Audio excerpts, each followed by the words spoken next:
Chapter 3886. Fengjiu smiled and said, "Don't worry, Leng Shuang and the others are still here." "Don't worry." Xianyuan Mose was still hesitating. However, at this moment, a cry of surprise came from the small forest. From the sound of it, it seemed to be Hui Lang's voice. He frowned and looked towards the small forest, his thin lips slightly pursed. "Quick, go and take a look." It's Hui Lang's voice. Something must have happened. Fengjiu urged him to go and take a look. With his cultivation at the peak of the Divine King stage, even if he could not stand up, his strength was not affected at all. If he went over, perhaps the matter would be resolved. Xianyuan Mose paused for a moment, then said, "Take the child and stay in the carriage. Don't come down. I'll go and take a look." "Okay." Fengjiu replied. He looked at him and said, "Be careful." Xianyuan Mose looked at Leng Shuang, Bai Qingqing, and many. He said, "Be vigilant and protect them well. Many, you go with Mose. Leng Shuang and Qingqing will be here. Just Yi will be enough." Fengjiu gestured for him to go to Xianyuan Mose's side to take care of him. Many replied, "Yes." He immediately went to Xianyuan Mose's side. Xianyuan Mose wanted Many to stay, but before he could say anything, Fengjiu said, "Let Many go with you. I'm more at ease." Hearing this, he nodded and walked towards the small forest with many other people. Fengjiu watched them leave. He saw Xianyuan Mose sitting in his wheelchair, and Many pushed him from behind. The two of them rose into the air and flew towards the small forest. When they could no longer be seen, Fengjiu looked up at the night sky above the small forest. "I didn't feel it during the day, but after midnight, the Yin energy is so strong," she said softly. She said softly. She was a little surprised. She didn't expect that there would be such a strong Yin qi in a place like this.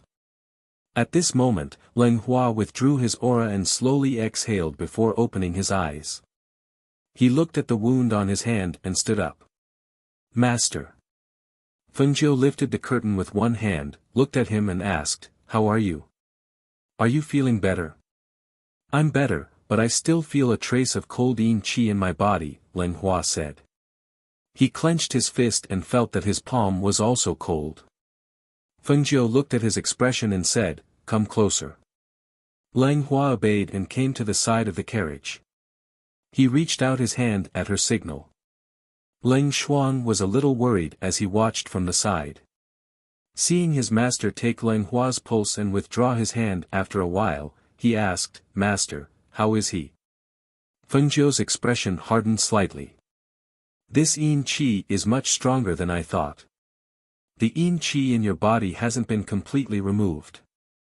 As she spoke, she glanced at the two children waving their little hands on the soft couch.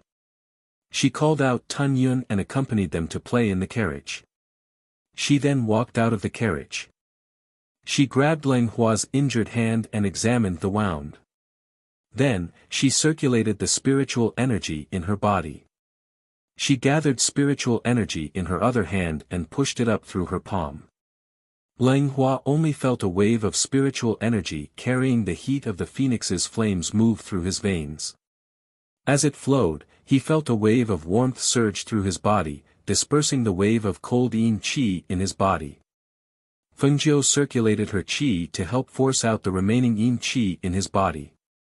Only when she saw threads of cold air emerge from his forehead did she withdraw her hand, saying, "Leng Shuang, help him bandage his wound." Chapter 3887. The chilly wind swept over like a sea current, causing the surrounding weeds on the ground to bend. In the small forest on the other side of the mountain path, the leaves rustled as if someone was crazily shaking the branches. "Be careful." Fengjiu warned them to be careful. At the same time, she quickly returned to the horse carriage and sent the two children and Tun Yun into the space. After sending the two children into the space, she finally felt relieved. She had never been afraid of danger. However, after having two children, she was worried that they would be hurt because they were defenseless. Now that she had sent them into the space, she felt a little more at ease. In her opinion, there was nowhere safer than in her space. She didn't have to worry about them getting hurt in the space. Moreover, there were a few little beasts accompanying them in the space. This way, she could face any danger with ease. She didn't attack them directly. Instead, she set up a barrier and asked them to stay inside. The chilly wind rolled up from the ground. When it approached the horse carriage, it was blocked by the barrier. At this moment, a black shadow gradually took shape in the night sky. It was like a shadow. She couldn't see its face clearly. She only knew that it had a pair of blood-red eyes. The murderous aura and resentment that emanated from its body were extremely strong. The two auras were attacking the barrier, as if trying to break it open. Fengjiu stared at the shadow in front of them and then looked towards the woods. She was surprised, this isn't the one from before. Leng Shuang and Bai Qingqing heard this and looked at each other. The one from before possessed Qin Xian's body. It seemed to be a woman. The murderous aura wasn't as strong as this one. This one seems to be a man. It's even more powerful than the one from before. Then it should be a pair. Fengjiu said thoughtfully. Master, what should we do now? Bai Qingqing asked. Wait. Fengjiu said, wait until they find the acupoints of these two Yin spirits. As long as they clean up the area, we don't need to do anything. They will disappear naturally. But she paused and looked at Leng Shuang and Bai Qingqing. She said, women belong to the Yin, so it's easier for them to be possessed. You two have to be careful. Stay alert. Hearing this, the two of them became alert and nodded solemnly, yes, we will. Master, how long can this barrier last? Leng Hua watched as the Yin spectre continued to attack the barrier. He was worried that the barrier wouldn't be able to withstand its repeated attacks. That's hard to say. We'll have to see how powerful it is. As Fengjiu spoke, he stood by the side of the carriage and did not move. He only looked at the Yin spectre, and no one knew what he was thinking. Leng Hua pondered for a moment before voicing the questions in his heart, Master, if it were any other time, this kind of evil spirit wouldn't dare to approach us. Why would it dare to attack us like this?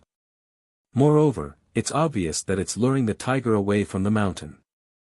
It seems like it's coming for us. Hearing his words, Fengjiu's eyes flashed, it's coming for us. No, it's coming for the two children. At this point, Fengjiu's expression turned cold and a murderous look flashed across his clear eyes. This Yin spectre was targeting his children. Chapter 3888. Innate spiritual bodies, and babies less than a year old. In the eyes of the Yin spectre, these two children are great nourishment. Fengjiu said coldly. She stared at the Yin spectre that was hitting the barrier, and a fierce murderous intent flashed across her eyes. Leng Hua and the others' expressions froze. To be able to sense the existence of the two children and be so strong, these two Yin spectres were really not ordinary. Whoosh! Bang! A powerful air current whistled and hit the barrier. When the two air currents collided, a loud bang was heard. The air current swayed with a whoosh, and the Yin spectre hit the barrier again, ferociously trying to pounce into the barrier. Fengjiu looked on coldly. She did not intend to make a move, but when she thought that the Yin spectre was targeting her children, a murderous intent surged in her heart. She stretched out her hand, and with a flash of light, the Qin Feng sword that she rarely used appeared in her hand. All of you stay in the barrier and don't go out. I'll deal with this thing, she said slowly. Just as she was about to go out, she saw Leng Hua stop her. Master, your strength has not recovered yet. The Yama Lord said that the Yin spectre's strength was on par with ours. This one is even stronger. If you go up against it, it's just a Yin spectre. What's there to be afraid of? Fengjiu said. She raised her hand and wiped the Qin Feng sword in her hand, saying, "My current strength is more than enough to deal with it." But Leng Hua wanted to say more, but he saw that she had already gathered her energy and was heading out. He could not stop her even if he wanted to. "Let's wait and see first. If it doesn't work, we can go out and help," Leng Hua said. Looking at his master outside, his spiritual aura surged. With a flip of his hand, a flame attacked. When the inspector saw the scorching flame coming, it roared and quickly retreated. Then, it went around to the side and pounced. From the black shadow, a pair of ghost claws seemed to reach out and attack Fengjiu's heart. Seeing this scene, Leng Hua and the others felt their hearts skip a beat. Their breaths were stuck in their throats until they saw their master slashing his sword at the pair of ghost claws. Only then did they finally calm down. The bell at her waist rang, but it was covered by the sound of the air current and the whistling cold wind. A bone-piercing yin spectre filled the surroundings, forming the appearance of a ferocious beast that pounced at her with its mouth wide open. Feng Jiu immediately turned her palm, and a spiritual force shot out from her palm. With a whoosh, a crimson flame burst out from the longsword in her hand. The flame soared, and the airflow whistled. Instead of retreating, she advanced. Holding the flaming Qin Feng sword in one hand, she went up to meet the attack. With a leap, she leaped into the air, and the long sword in her hand, which contained the power to split heaven and earth, slashed down from above. "How dare you have ideas than us? I will definitely destroy your soul and make you unable to reincarnate. Die for me." Her cold voice contained a frightening murderous aura. Accompanied by her clear shout, a sharp sword that shot out flames also slashed down from above. With an irresistible force, it viciously slashed towards the yin spectres below. A terrifying aura that contained an ancient might surged towards the baleful yin spirit, causing it to retreat in shock. However, when it raised its head to look, it saw that the flaming sword above its head had practically blocked its path of retreat, causing it to have nowhere to run. "No!" A hoarse roar came from the yin spectre's mouth. It was like a howl, shrill and panicked. The sound soared into the sky and spread in the night. It was extremely clear. Chapter 3889. Although he couldn't see through the forest, he knew that something had happened. "Master, something seems to have happened to Madame." Hui Lang walked to Xianyuan Moza's side and looked worriedly in the direction of the small forest. When he found the location of the Yin Fiend's acupuncture point, he was bewitched. It was as if he had walked into a hell filled with Yin Fiends and demons. He couldn't find a way out and was even attacked by some Yin Fiends. Fortunately, his master rushed over and dragged him out of the place of extreme Yin. Qi Kong and the others also stopped what they were doing and turned around to take a look. They were all somewhat worried. "Hurry up. Dig out what's underground," Xianyuan Moz said in a deep voice. When they heard this, all of them hurriedly restrained their minds and continued digging. Wei Feng and the others stood within the hole they'd come out from and dug out the soil within it. The further they dug, the more they felt a strand of Yin Qi shoot up from beneath their feet. At this moment, when they dug out a white bone, the Yin Fiend, who was recuperating in the depths of the small forest, suddenly trembled and jumped up. She opened her arms and roared. In the next moment, she rushed into the forest as if she had gone mad. At this moment, Qin Xian was possessed. Her hair was messy and her body was covered in soil. Her eyes were bloodshot and her face was full of killing intent. Her figure flitted through the forest and in the night, a gust of Yin Qi was swept up. When Xianyuan Moz, who was sitting in a wheelchair, sensed the Yin Qi coming from afar, a dark light flashed through his sharp black eyes and he looked in a certain direction in the forest. If there was still Yin Fiend there, then what kind of Yin Fiend was fighting with Fengjiu and the others? "Dig!" He shouted in a deep voice and looked at the people in the hole. Bones were dug out by them one after another. Looking at the bones, Qi Kong said, "Yama Lord, there isn't one set of bones here. There should be two sets." Hearing this, Xianyuan Mose said, "Find their skulls and destroy them." What made Qi Kong and the others feel strange was that they had found the bones, but they couldn't find the skull. They could only dig as they searched. Since the bones were here, the skull should also be here. Perhaps it was just hidden deeper. However, before they could dig out the skull, they saw Qin Xin rush out of the tree and pounce at them with a roar. "Qin Xin!" They instinctively called out, but when they came back to their senses and were about to block her, she was already sent flying. "Keep digging," Xianyuan Mose said in a deep voice. His hands formed a seal in front of him. The seal was as clear as a meat bun, and along with a surge of spiritual aura, it surged out and enveloped Heart of the Zither, who was pouncing forward. Ah! The imprint was formed by spiritual power and it pressed down on Qin Xin, pressing her against a tree not far away. The ancient aura on the imprint was like shackles that bound the Yin fiend, tightly binding her hands and feet, making her unable to break free. "Found it!"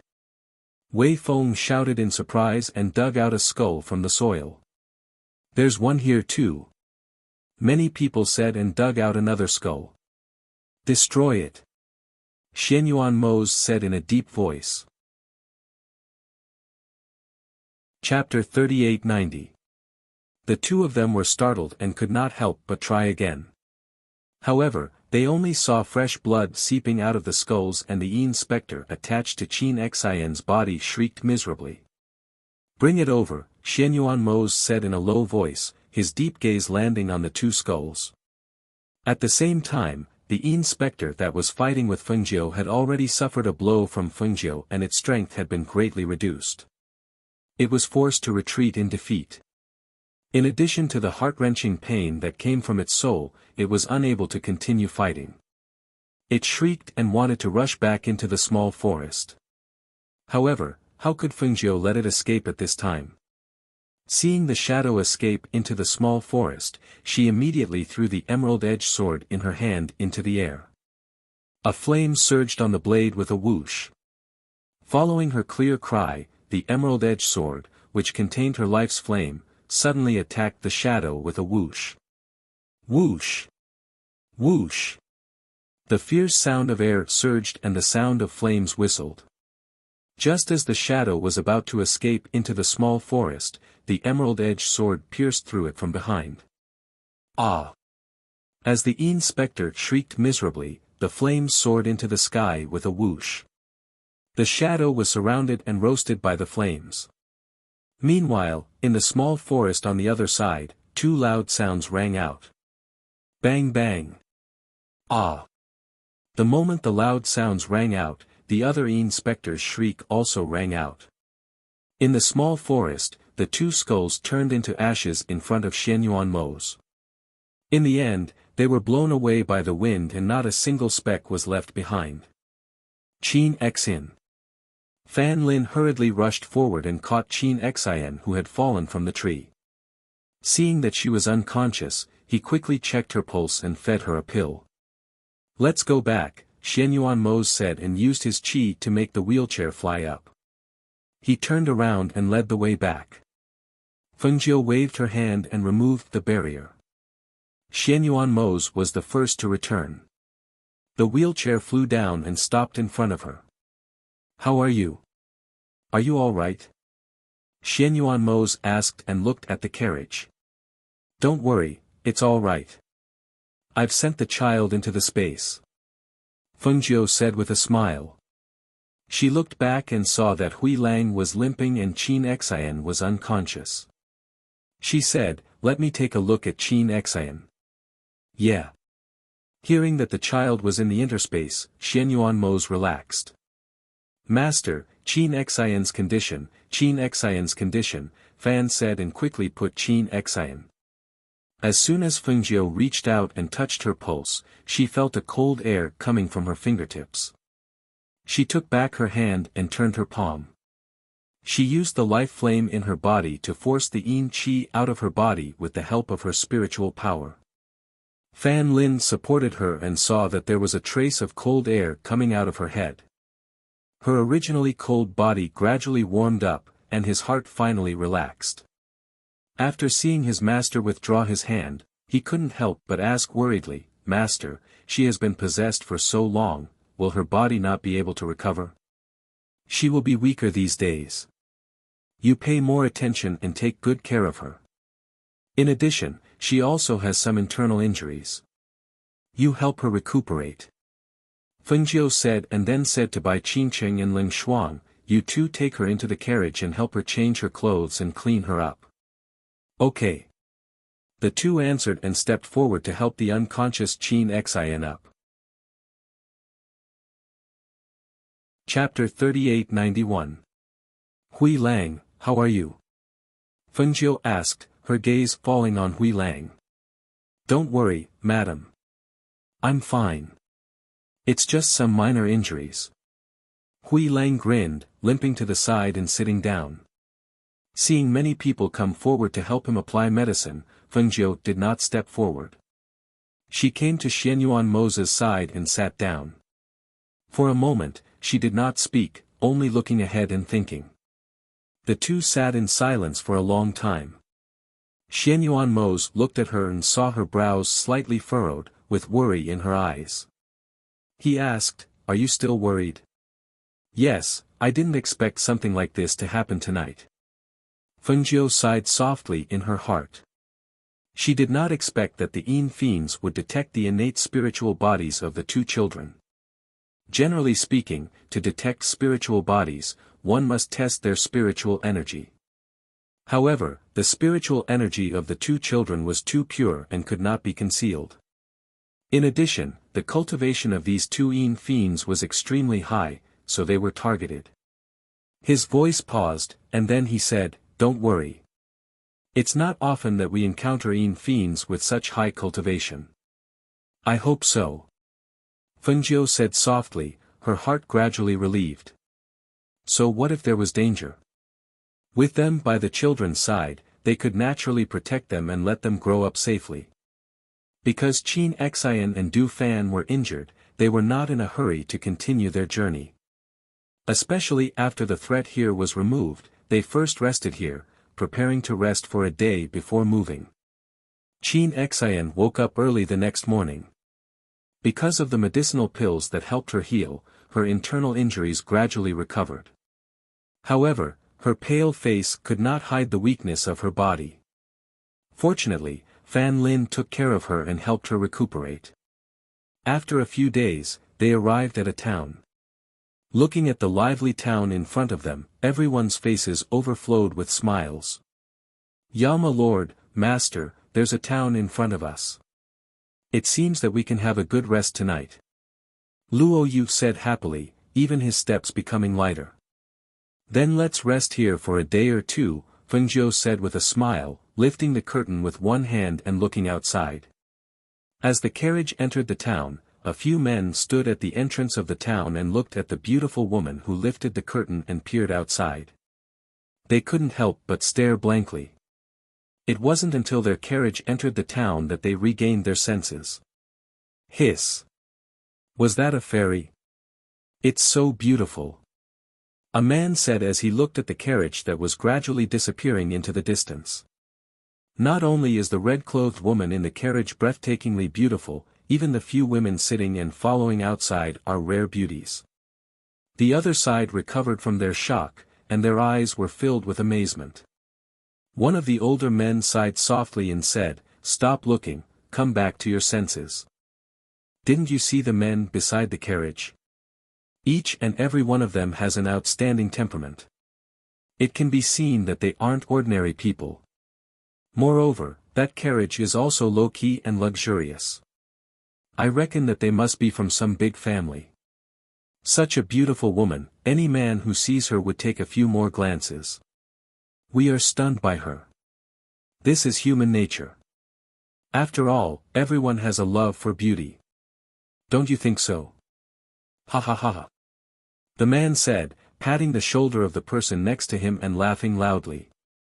Yes, that's right." The other two nodded in agreement, their faces full of smiles. Chapter 38-92. The few of them put their arms around each other's shoulders as they walked towards the town, thinking that they might even be able to stay in the same inn as those delightful people. Thinking of this, the smiles on their faces deepened, and their footsteps became lighter. Fengjiu's carriage stopped in front of a high-end inn. Leng Hua jumped off the carriage first and said, "Master, Yama Lord, please wait a moment. I'll go and ask if there are any rooms available." Fengjiu, who was in the carriage, responded and continued to play with the two children. Looking at little Yu, who was in Xianyuan Moza's arms, drooling as she smiled, she couldn't help but chuckle. "Look at this child, she's drooling again. She's staining the front of your clothes." Xianyuan Moz dotingly used a soft handkerchief to gently wipe off his daughter's saliva and said, "It's okay, it'll dry in a while." Hearing this, Fengjiu's eyes were full of smiles. Thinking of the past, his body couldn't be stained with the slightest bit of dirt, but now, his daughter's saliva was okay. Looking at him carefully holding little Yu in his arms with a gentle and doting expression, she couldn't help but feel a little jealous and said, "Moz, now that you have a daughter, you don't want me anymore, right?" Xianyuan Moz was startled and looked at her with some puzzlement. "How can that be? How can it not be? You say it yourself, whenever you have the chance, you carry your daughter. It's fine if I don't care, but you also don't care about your son. Do you only have your daughter in your eyes?" Fengjiu said sourly, feeling that he was being unreasonable. However, she could also see that between his son and his daughter, he doted on his daughter more. As for her, in these past few months, the two of them hadn't been intimate even once. This made her sometimes wonder, could it be that after giving birth to a child, her attractiveness wasn't that great? It was said that women aged quickly, especially after giving birth to a child. Could it be that she was already showing signs of age? Or were there wrinkles at the corners of her eyes? She couldn't care less about her jealousy. While holding her son, she took out a mirror from her space and looked at herself in the mirror. She murmured, "My complexion isn't very good recently, right? Do I look tired?" Xianyuan Moz didn't know what she was thinking. He only knew that she was talking to herself, so he said, "You're just a little thinner than before. It's normal that your complexion isn't as good as before. After all, you've been walking all this time." Before he could finish his words, he heard her exclaim softly, giving him a fright. "You really don't look well. Was he haggard? His skin was dull. Or are there wrinkles?" She frowned as she touched her face. Xianyuan Moz looked at her blankly and said, "No, you don't have any wrinkles. You're still as beautiful as ever." He felt a little strange in his heart. Why did she suddenly say such strange things? She should know that even if she was older, he would still only have her in his heart. He couldn't guess what women were thinking, especially someone like him who had zero emotional intelligence. He couldn't understand what women were thinking sometimes. Fengjiu glanced at him and said, "Chen and Yu are both your children. You must treat them equally and not be biased. Otherwise, when they grow up and become more sensible, they will naturally notice the difference in your treatment." Chapter 38-93. In his opinion, a daughter should be spoiled a bit. Just like how a treasure would melt in the mouth, like how a treasure would fall in the palm of the hand. As for a son, he should be disciplined. Since young, he should be instilled with the concept of taking care of and loving his younger sister. An elder brother should act like an elder brother. Of course, he didn't intend to say these words to Fengjiu. He reckoned that if he said it, she would feel that he was biased. Hearing his words, Fengjiu glanced at him and said, "What you said is somewhat reasonable. However, spoiling her too much won't do. If she's spoiled too much, it won't be good. That won't happen. She's our daughter. Naturally, she won't learn to be arrogant and willful. What's more, she's still young. While speaking, Xianyuan Mose lowered his head to look at his daughter in his embrace. He saw the little person in his embrace blinking her bright black eyes and grinning. That little appearance was so cute that he couldn't help but lean over and kiss her tender little face. Little Yu is so obedient. Xianyuan Mose praised her with a smile. Seeing his daughter giggling and dancing with joy, he also laughed.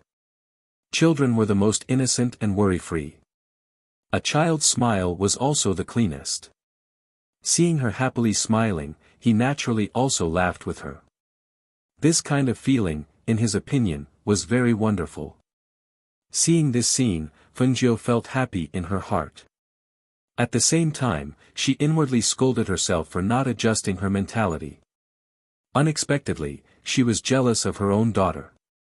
She was just about to tease little Yu when she heard Leng Hua's voice from outside. "Master, ya my lord, the room has already been booked. Let's rest here." Seeing this, Fengjiu took Yu from Xianyuan Mose's embrace and said, "Let's get off the carriage first. Go inside and play with the child." Xianyuan Mose nodded and got off the carriage first. Sitting in his wheelchair, he waited for them to get off the carriage. Bai Qingcheng and Leng Xuan each carried a child and waited at the side. At this time, Fengjiu got off the carriage and came to Xianyuan Mose's side, pushing him inside. Their group's outstanding appearances would attract attention no matter where they went. Just like now, when the people on the first floor of the inn entered, their gazes also fell on them, sizing them up. This inn was the best inn in this town. Those who could stay here were all rich people. At this time, when they saw Fengjiu and the others come in, the people in the inn were slightly surprised and secretly shocked. Anyone with a bit of insight would naturally be able to tell that this group of people was not ordinary. One had to know that the cultivation world was never short of handsome men and beautiful women. However, it would be difficult to find someone as outstanding as this group of people, even in the cultivation world, who could compare to them. "I rented the rear courtyard of this inn. It's quieter there," Leng Hua said and led them to the rear courtyard. When they arrived at the rear courtyard, Hui Lang looked around and grinned. "There are quite a lot of rooms here. The environment also looks pretty good. And, the price is also very unusual," Luo Yu said from the side. He crossed his arms and walked while looking at the decoration and environment inside. "Master, this is the master bedroom in the rear courtyard.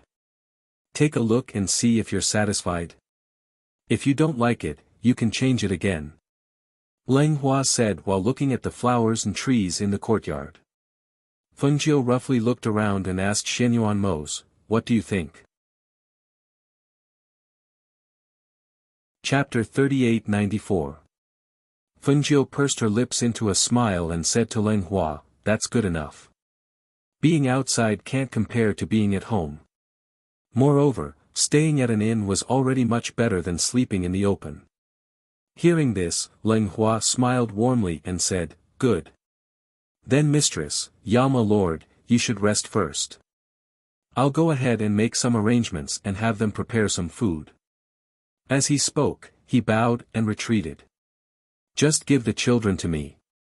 You should go tidy up and rest," Fengjiu said as she took the two children and carried them on her left and right. After entering the room, she placed the two children on the bed and leaned against the bed to stretch. She leaned against the headboard and watched as Xianyuan Mose came in. After looking around, she poured a cup of water from the table and drank it. She propped up her chin with one hand and looked at him, admiring his handsome and resolute face. Regardless of whether it was his injuries or his inability to walk, it didn't affect his unique calm aura.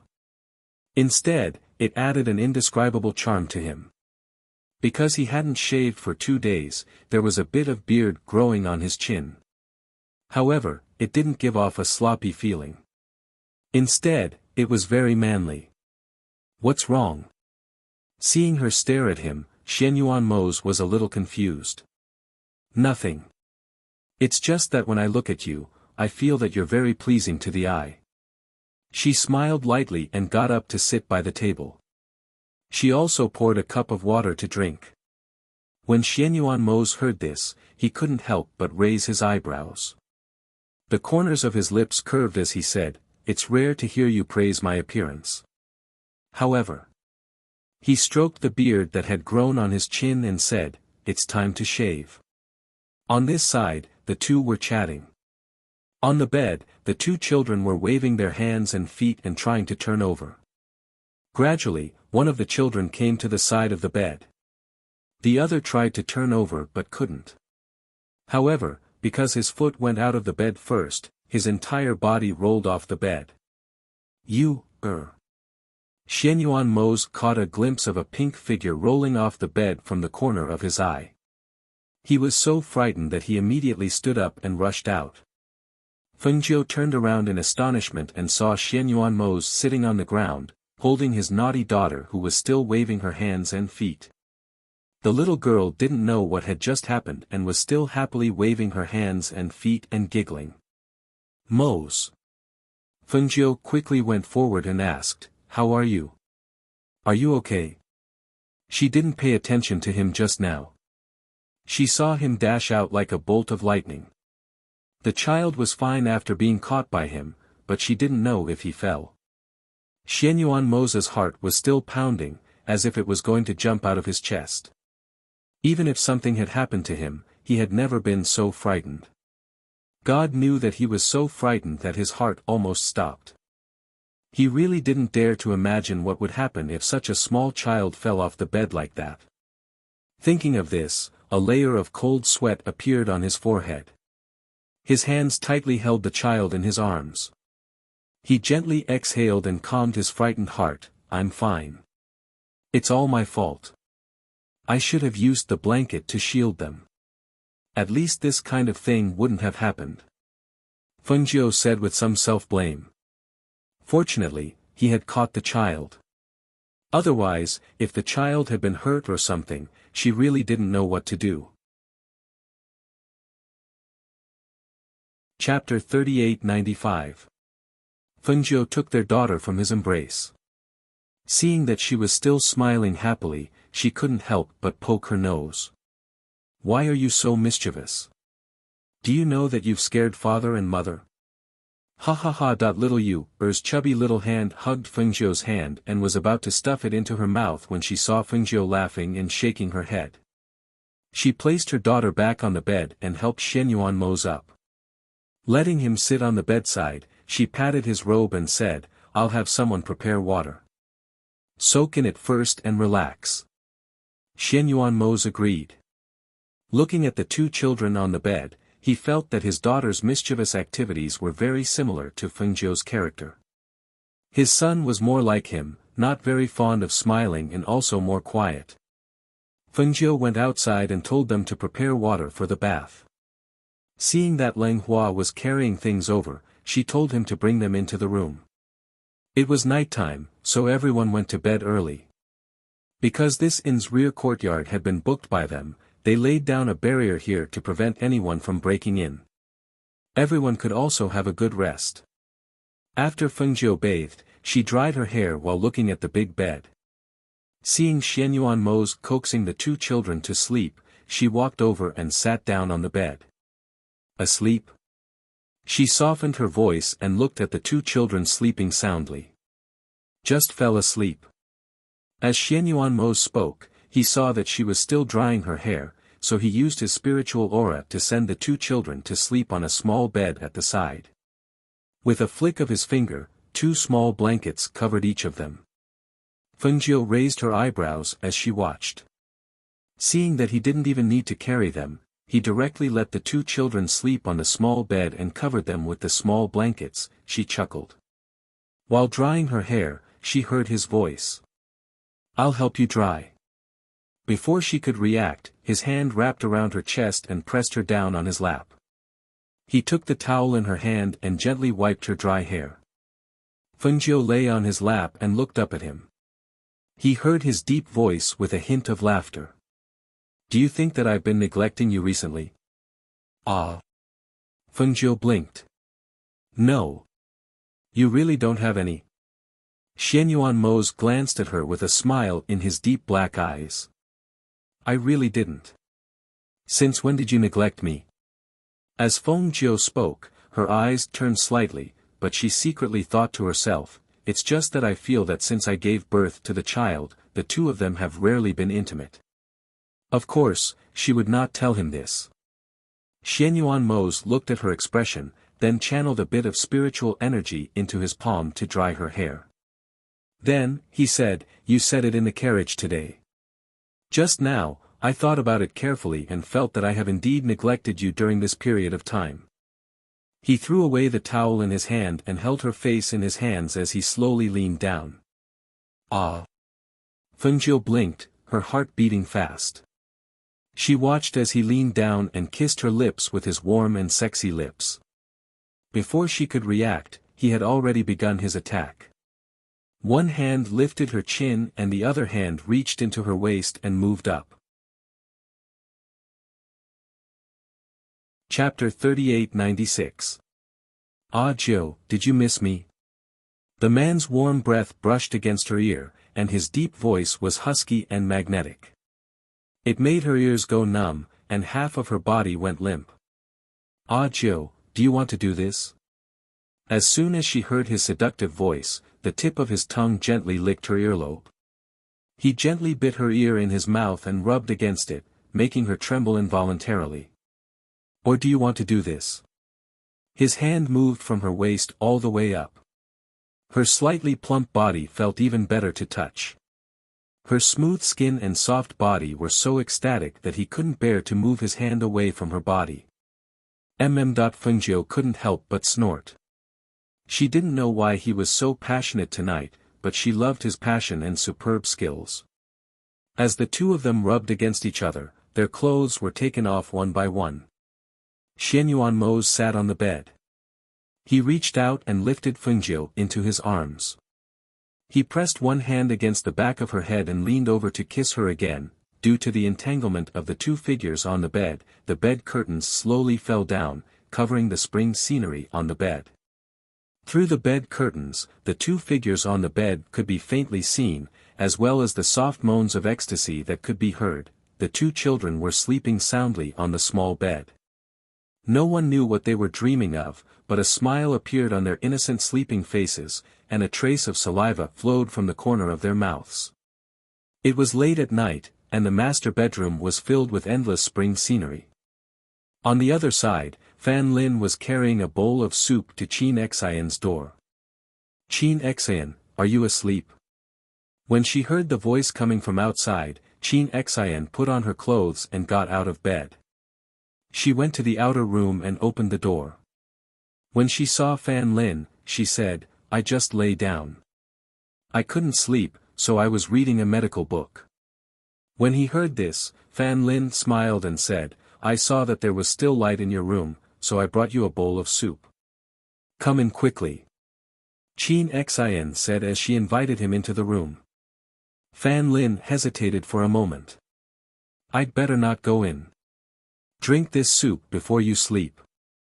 It's getting late and your body hasn't fully recovered. It's better to rest early. Upon hearing this, Qin Xian looked at him and reached out to take the soup from him. She said, thank you. We're all on the same side. Don't be so polite. After saying that, Fan Lin seemed to have thought of something. His ears turned red, and he said uncomfortably, then you go in. Rest early, I'll go back first. Without waiting for her reply, he hurriedly turned around and left. Qin Xian watched him leave with a bowl of soup in her hand. She was stunned for a moment when she saw his ears turn red when he turned around. Then she pursed her lips and smiled. She closed the door and brought the soup to the table. He opened the lid and saw that it was a pot of stewed soup. The smell of ginseng wafted out, as well as a few medicinal herbs that nourished the body. The night was slightly cold. However, when she looked at the pot of stewed soup, her heart felt warm and fuzzy. The next morning, Fengjiu woke up to the cries of her two children. However, as soon as she moved, she felt as though her entire body was falling apart. She was sore. She rubbed her waist and was about to get out of bed when a pair of bare arms hugged her. "You've been tired all night. Let Ling Shuang come in and carry you. You can sleep for a while more," said Xianyuan Mose. His voice was slightly hoarse, which was very charming. Chapter 3897. Xianyuan Mose smiled. His hand was pushed away by her, so he propped his head up with one hand and leaned sideways on the bed. He watched her get up and put on her clothes, admiring the curves of her plump body. After Fengjiu picked up the child and fed him, she called out for Ling Shuang to prepare water for a bath. By the time the two of them left the room, it was already close to noon, and the child had fallen asleep after eating his fill. After a bath, the soreness in her body had subsided a little. Fengjiu stretched and walked out. Seeing that the weather was good, she wanted to walk around the city, so she said to Xianyuan Mose, "The weather is good. I want to go out for a walk and buy some things. Let's go together." Xianyuan Mose glanced at her and said, "Let Ling Shuang and Ling Hua accompany you. I'll stay with the child so that they won't cry when they wake up." Seeing this, Fengjiu smiled, "All right, I'll buy some pastries and other things back." As she spoke, she called for Ling Hua and Ling Shuang, and gave Du Fan and the others some instructions. The three of them then walked out of the inn. Luo Yu watched as Fengjiu and the others left, and couldn't help but say, Actually I also want to go out with Master." "Then go. We'll be here," Qi Kong said as he poured a cup of tea for Xianyuan Mose. "But I also feel that it's rare to have so much free time. It's not bad to bask in the sun here." Luo Yu grinned and moved out a soft couch, lying down under a small tree in the courtyard. Seeing this, everyone looked at each other and smiled at the same time. "Qi Kong, come and play a few games of chess," Xianyuan Mose said as he gestured for him to sit down. "Yes." Qi Kong responded and sat down at the table, then took out a chessboard from his space.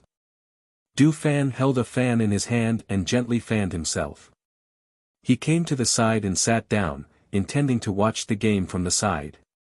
Fan Lin put 2 chairs in front of the door of the master bedroom and said to Qin Xin, "Sit down. It's not that hot, and we can watch over little master and the others. If they wake up, we'll know immediately." Qin Xin glanced at him. Under the teasing gazes of the others, she slightly lowered her head and responded. With a bit of shyness, she went to sit beside Fan Lin.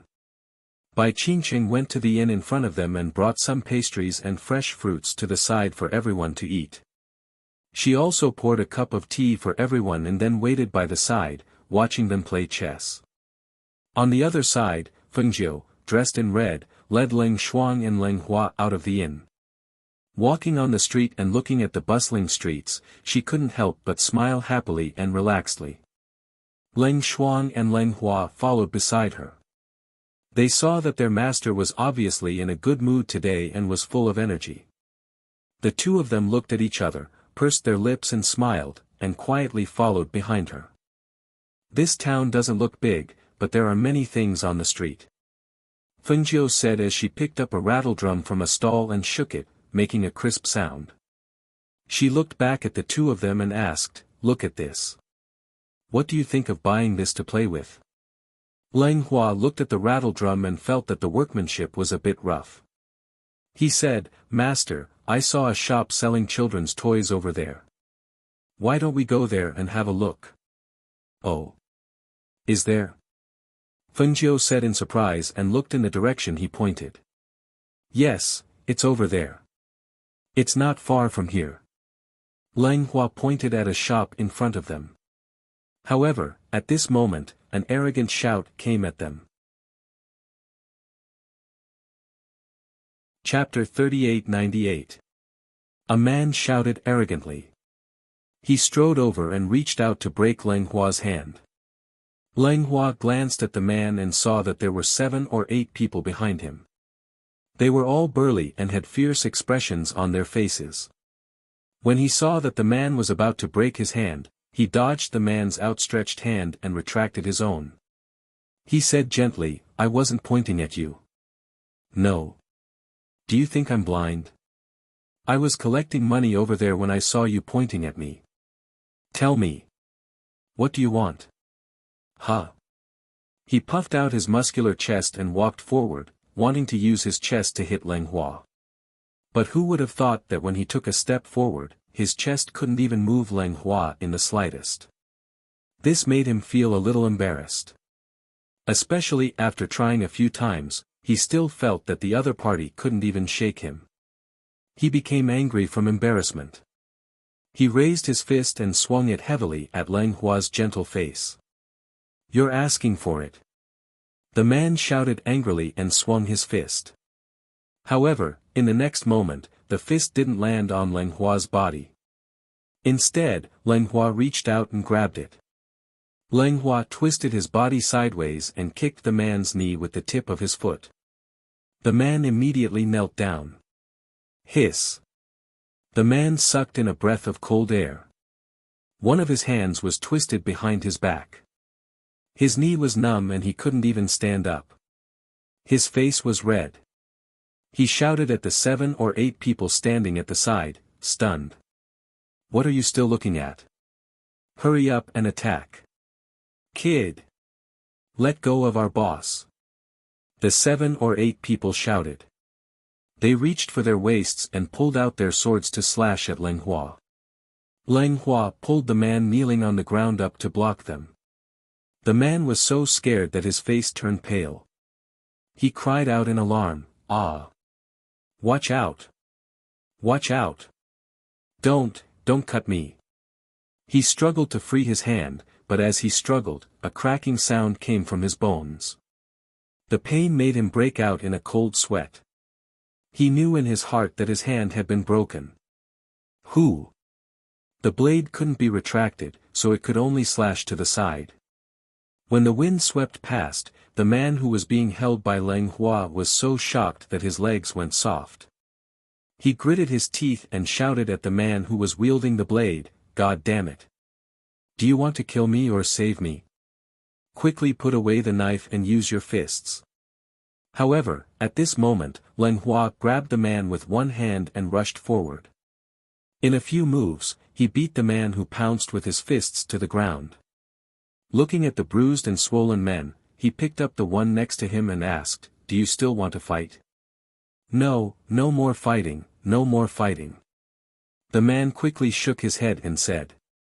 Hearing that, Leng Hua pushed him and said, "Get lost. Don't let me see you again." As soon as the man regained his freedom, he hissed and clutched his injured arm. He glanced at Leng Hua, who had turned around to leave, and a ruthless look flashed across his eyes. In the next moment, he flicked his sleeve and 2 hidden weapons shot out without warning. Whoosh! Leng Hua originally wanted to let them go and didn't want to kill them. However, when he turned around, the murderous aura behind him made him turn back. At the same time, he flicked his sleeve and a wave of spiritual energy shot out, sending the 2 hidden weapons back. Whoosh whoosh! The 2 hidden weapons shot back at the man. The man didn't expect the hidden weapons to be shot back. He couldn't dodge in time, and the 2 hidden weapons pierced his chest. Ah! Chapter 3899. Seeing the man fall to the ground, his body convulsing as he spat out black blood. His lips and face quickly turned a dark purple color, the surrounding people cried out in alarm. Ah! Murder! Murder! The people at the stall cried out in alarm and avoided the scene. When the 7 or 8 men who got up from the ground saw their big brother fall to the ground and spit out black blood, their faces turned pale with fright. The 2 braver men went forward to help him up. "Big brother, big brother." They searched his body and shouted, "Where's the antidote? Where's the antidote? Where is it?" There's no antidote. Cough, cough. Help me take revenge." As he spoke, he couldn't catch his breath and breathed his last. Even in death, his eyes were wide open. "Big brother!" The two men who were supporting Leng Hua shouted. They looked at Leng Hua in horror as they dragged Leng Hua's body back. They kept saying, "You're dead. You're dead. You actually killed our big brother. You're dead." Fengjiu and Leng Hua stood to the side. When they saw the people at the stalls retreat and look at Leng Hua with pity, their hearts moved. They walked forward and asked an old woman, "Old madam, who is that dead person?" The old woman saw that Fengjiu was beautiful in red and her tone was gentle and kind. She whispered, "That's the local tyrant of this city. He's been collecting protection fees in the city because his brother-in-law is the city lord." As she spoke, the old woman said, "Madam, you should leave quickly. If the city lord comes, you won't be able to leave." The three of them had outstanding appearances and temperaments. When the three of them walked together, the people on the street were looking at them. They knew that they were together. Now that the man had killed the local tyrant, he was probably in trouble. Hearing this, Fengjiu smiled. "Thank you, but it's okay." It was indeed okay.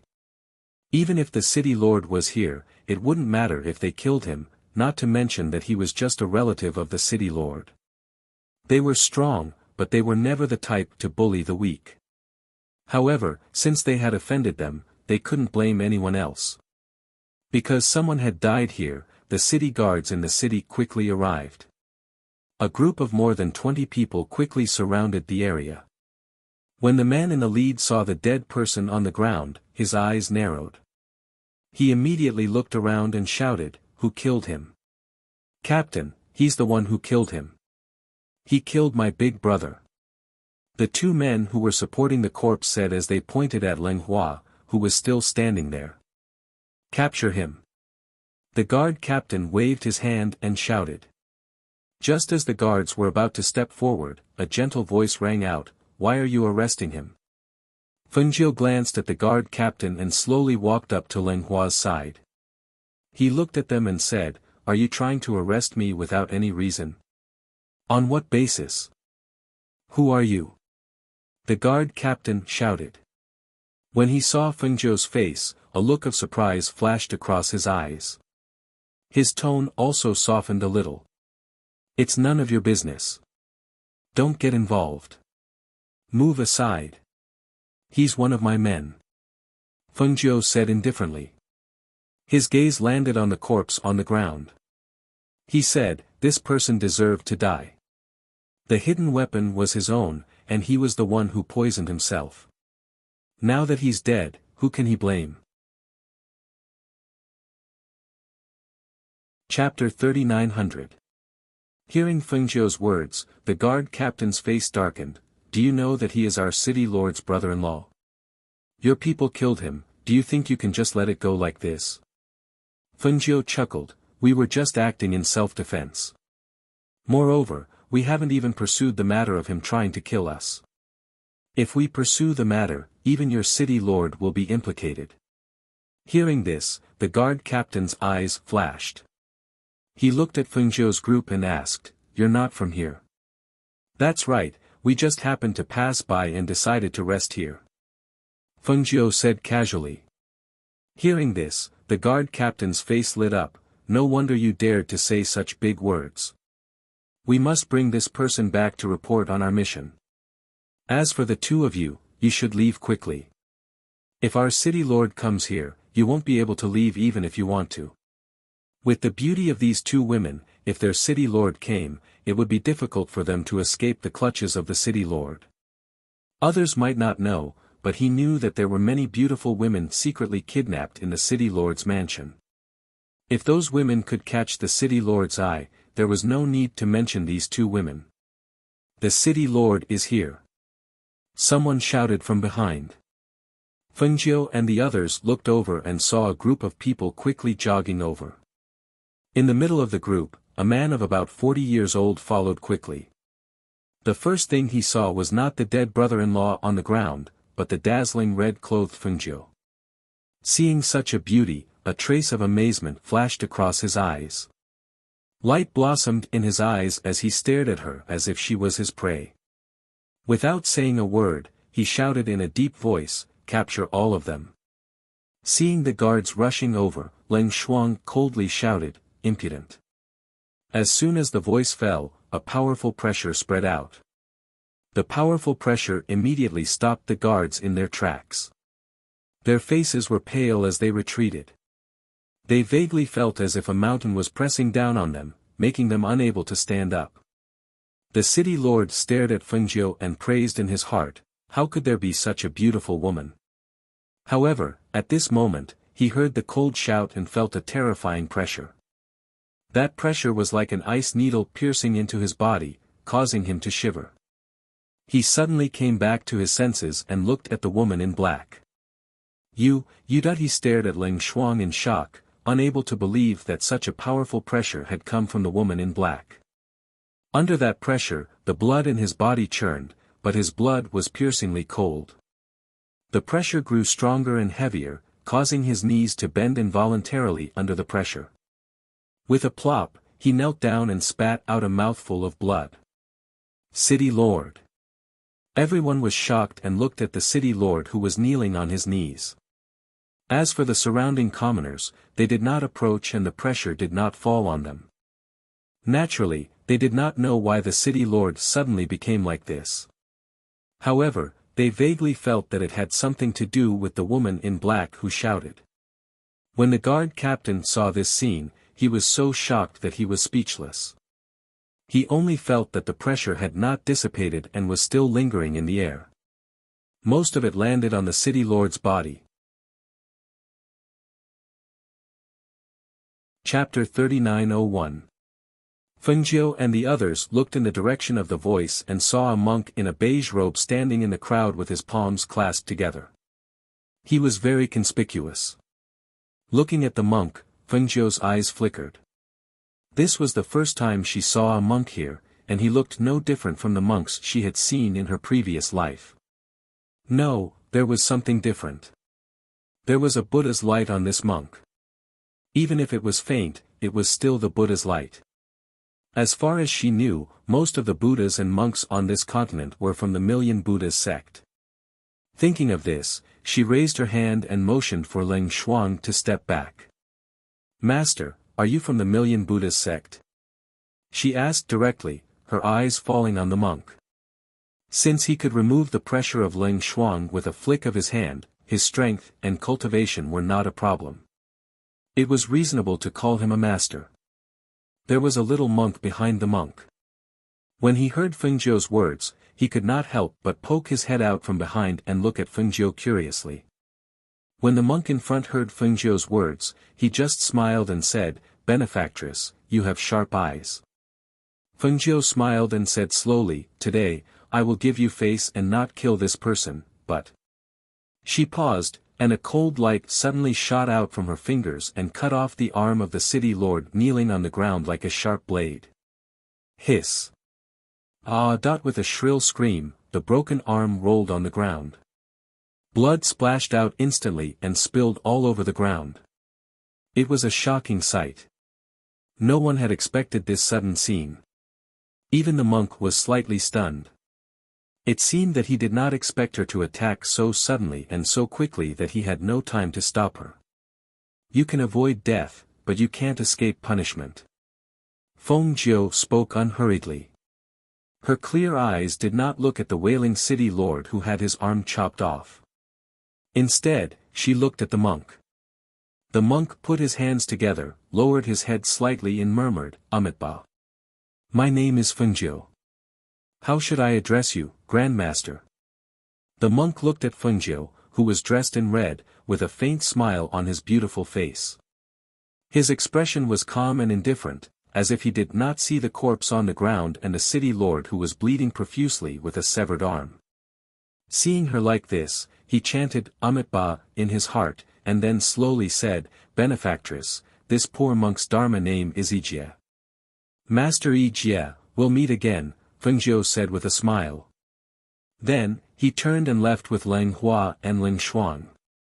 Hearing those words, the monk fell into deep thought. He watched as the three of them disappeared at the end of the street. He had a premonition that they would meet again.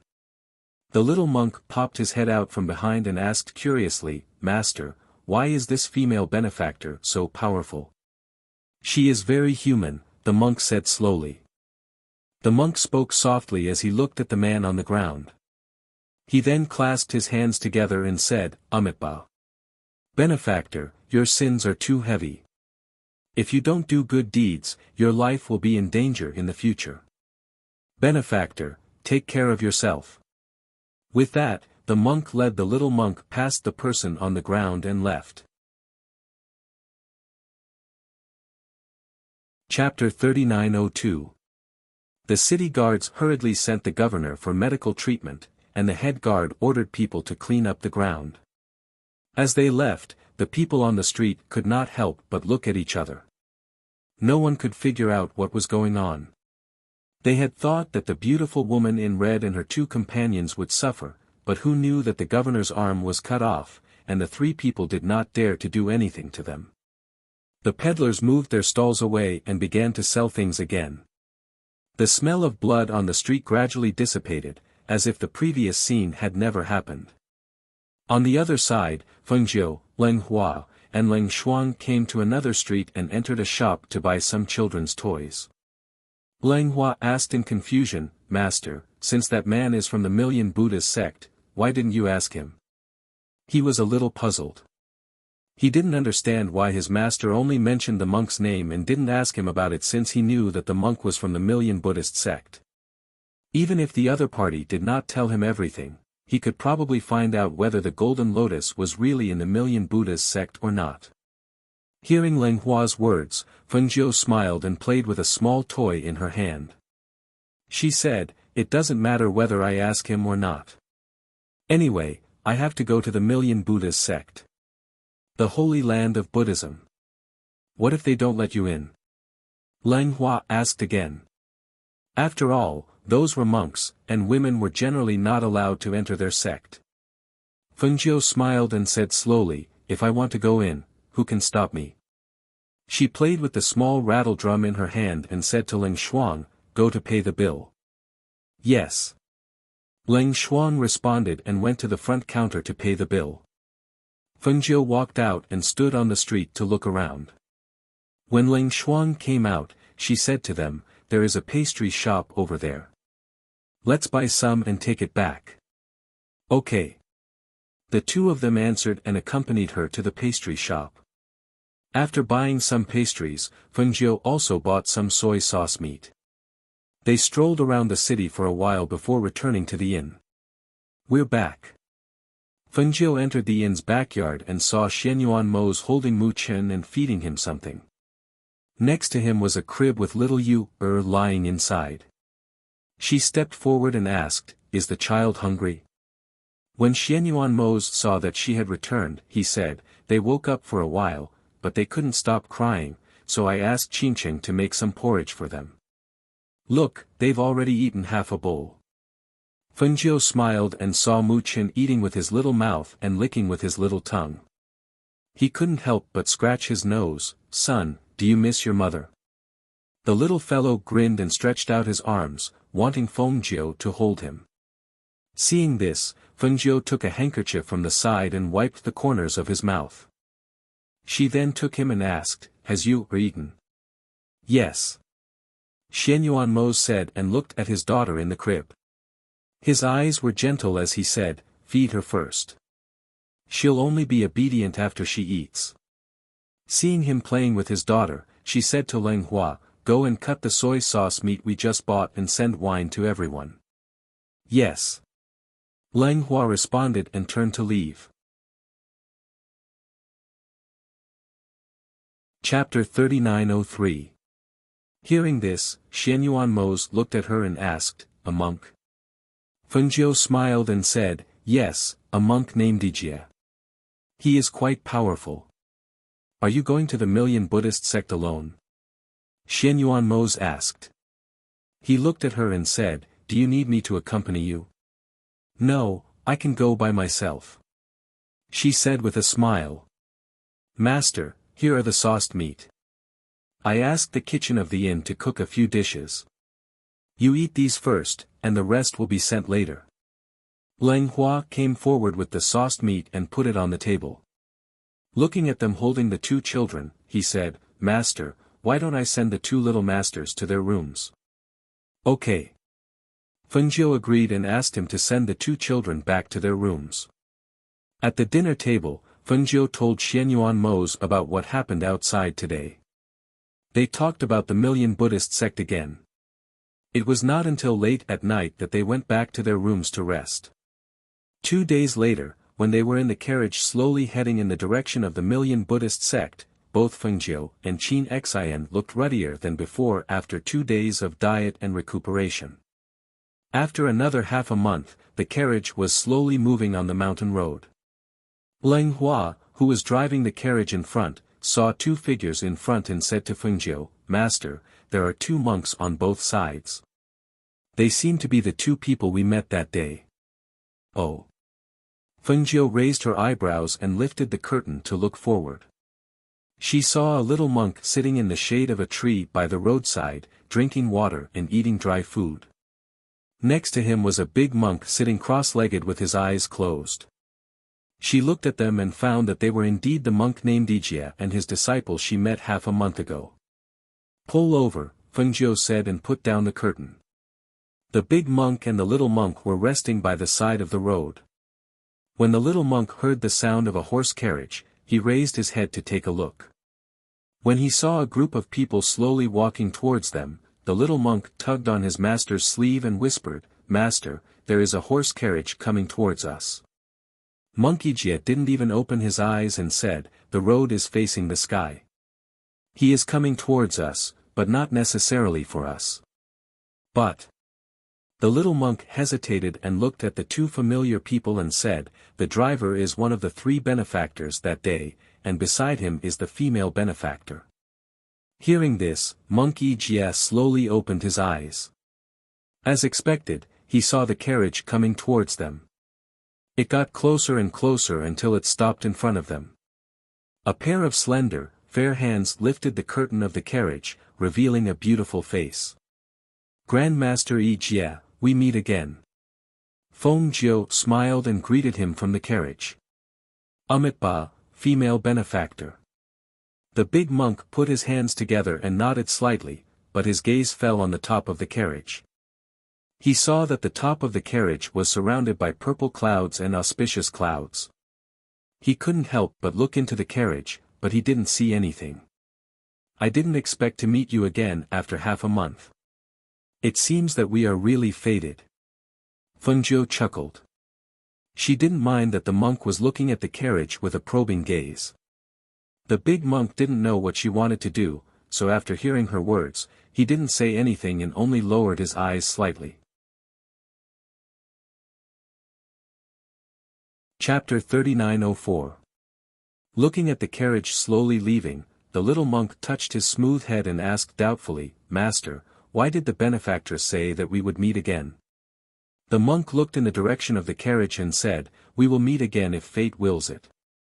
After another half a month, Fengjiu and the others arrived at the destination town. As soon as they entered the city, Du Fan and the others found a courtyard to stay in. It took only half a day to prepare all the things needed in the courtyard.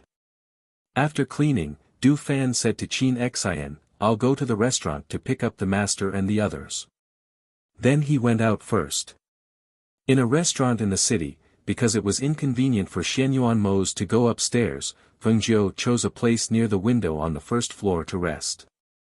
Looking at the bustling street outside, Fengjiu held his chin with one hand and said, I thought it was just a small town in this remote place. I didn't expect that although this city is not as big as the flying immortal city, it is bigger than the town where we came to rest. Xianyuan Mose looked at the street outside and occasionally saw monks passing by. He said, it seems that this place is really close to the Million Buddhist sect. The Million Buddhist sect is strange. It is a hidden sect. There is very little news about them in other places, but here, monks can be seen everywhere. Fengjiu said, his eyes falling on the monks. Although they saw many monks, none of them was as powerful as the monk called Wuxia they met on the road. Moreover, there was no Buddha's light on these monks. Obviously, they were just some unknown people. They were watching the pedestrians in the restaurant, and the people in the restaurant were watching them. There was no other reason. It was simply because their appearances and bearings were extremely outstanding, so it was difficult to not notice them even if one wanted to. However, they merely glanced at them out of curiosity. After all, they could tell that these people were not ordinary people at first glance, so they naturally would not seek trouble for themselves. Why do I feel that there are so many more monks these days? Didn't they say that the monks of the Million Buddhist sect are not allowed to go up the mountain without permission? At another window on the first floor of the restaurant, he looked at the monks walking outside and felt a little strange. When the other man heard that, he said, "Don't you know? 3 months ago, the Million Buddhist sect suddenly recalled all the monks and disciples from all over the country. These people probably came back from other places. 3 months ago, all the monks and disciples were summoned back. Why was that? What happened to the Million Buddhist sect?" Another person asked in surprise. "I don't know. The internal information of the Million Buddhist sect is not something we can know. But, judging from the situation, I guess something has happened." Fengjiu and Xianyuan Mose looked at each other as they listened to the guest's whispers. He thought to himself, 3 months ago, he summoned all the monks and disciples from all over the world. What exactly had happened? What up? The child's cries interrupted her thoughts. She looked at Mu Chen who was in Bai Qingqing's arms and asked, "Why are you crying? Come on, let me hold you." Bai Qingqing handed the child forward. But unexpectedly, as soon as Mu Chen cried, Leng Hua, who was holding Mu Yu, also burst into tears. For a moment, the cries of the two children sounded on the first floor of the restaurant, attracting the attention of the guests on the first floor. Chapter 3905. Bai Qingqing said, "Hui Lang went out to look for goat milk. He should be back soon." These days, the masters were helping the two children to stop drinking milk. Usually, other than some porridge and water, they mostly drank goat milk. Therefore, when they arrived here, besides Qin Xian who went to do Fan and Fan Lin who went to look for a room, Hui Lang also went to the market to look for goat milk. As they were talking, they heard Leng Hua say with a smile, "Hui Lang is back." Hearing this, Xianyuan Mose and Fengjiu looked out and saw Hui Lang walking on the street with a goat in his hand. The goat seemed to be unwilling to walk and stopped after a few steps. Hui Lang walked and pulled the goat, causing people on the street to look askance. Hui Lang is smart this time. He knows to bring a goat back. Fengjiu couldn't help but chuckle. He watched as he pulled the goat to the outside of the restaurant, tied it outside, and walked in. "Master, madam, I'm back." Hui Lang grinned and took out a jar of goat milk from his space and handed it to Bai Qingqing. "Here, take it to the kitchen of the restaurant and let them heat it up. Add a little salt." Bai Qingqing smiled and took it, "Okay." She took the jar of goat milk and asked the waiter to lead the way to the kitchen. "Aya, why are the little masters crying? Are you all hungry?" Hui Lang looked at the two crying children with some heartache. He wanted to reach out and hug them, but he saw that his master and madam were holding them. He could only go to the front and play with the two children. Come. Look at what this is." He took out a puppet and pressed it on the puppet. The puppet stuck out its tongue. The two children looked at the puppet in a daze. Who knew that the puppet would suddenly stick out its tongue? The two children were so scared that they cried again. This time, they cried even louder than before. Hui Lang touched his nose awkwardly. "This. Are they scared?" He quickly took back the toy. He thought it was quite interesting. He had just bought it by the roadside on the way back. Who knew that the two children would not like it? Fengjiu gently coaxed the children while smiling. "They're still young. They don't know how to play this. Xianyuan Mose glanced at Hui Lang and said, keep these strange things to yourself. Don't bring them to them. Yes, Hui Lang replied somewhat embarrassedly. He did not expect to scare the two children. Not long after, Bai Qingqing came over with the freshly boiled goat milk. She scooped out 2 small bowls and placed them on the table. It's still a little hot. Be careful not to burn yourself. Fengjiu drank a mouthful first. After tasting the taste, he scooped a small spoonful and fed it to Mu Qian. Seeing that Xianyuan Mose was holding little Yu, Fengjiu said, Mose, let Qingqing feed little Yu, Xianyuan Mose paused for a moment before motioning Qingqing to sit down. Then, he passed the child in his arms to her. Bai Qingqing took the child and carefully scooped up the goat milk to feed him. After they fed the two children a small bowl of goat milk, they saw Du Fan walking over. It seems that the courtyard is ready. Lang Hua said. He smiled at them and said, I'll go and pay the bill first. As soon as he finished speaking, he walked to the counter. Du Fan entered the restaurant and walked towards them. Yama Lord, Master, the courtyard is ready. You can go now. Chapter 3906.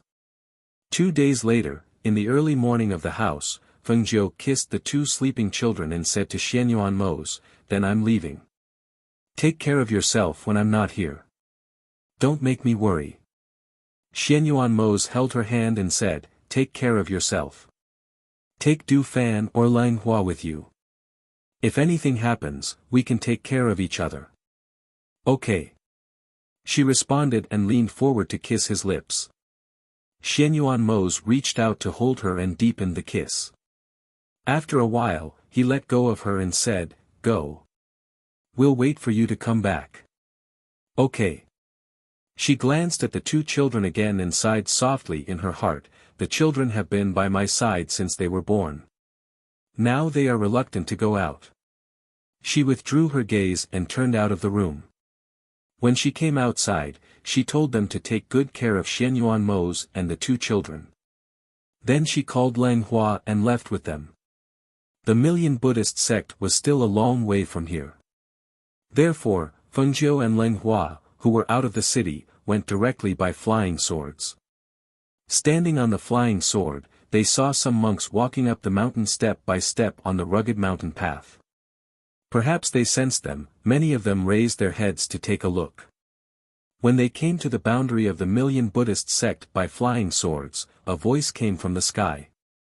At the same time, Fengjiu also noticed the aura of the boundary in the air. Ahead is the boundary of the Million Buddhist sect. Please don't cross it. Fengjiu descended from the air on the flying sword.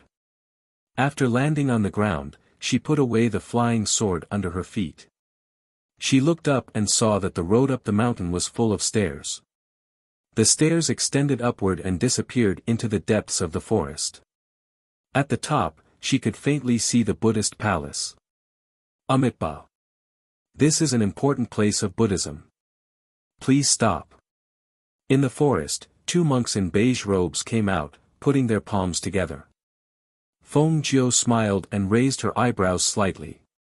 She said, shouldn't Buddhists treat all 6 roots equally?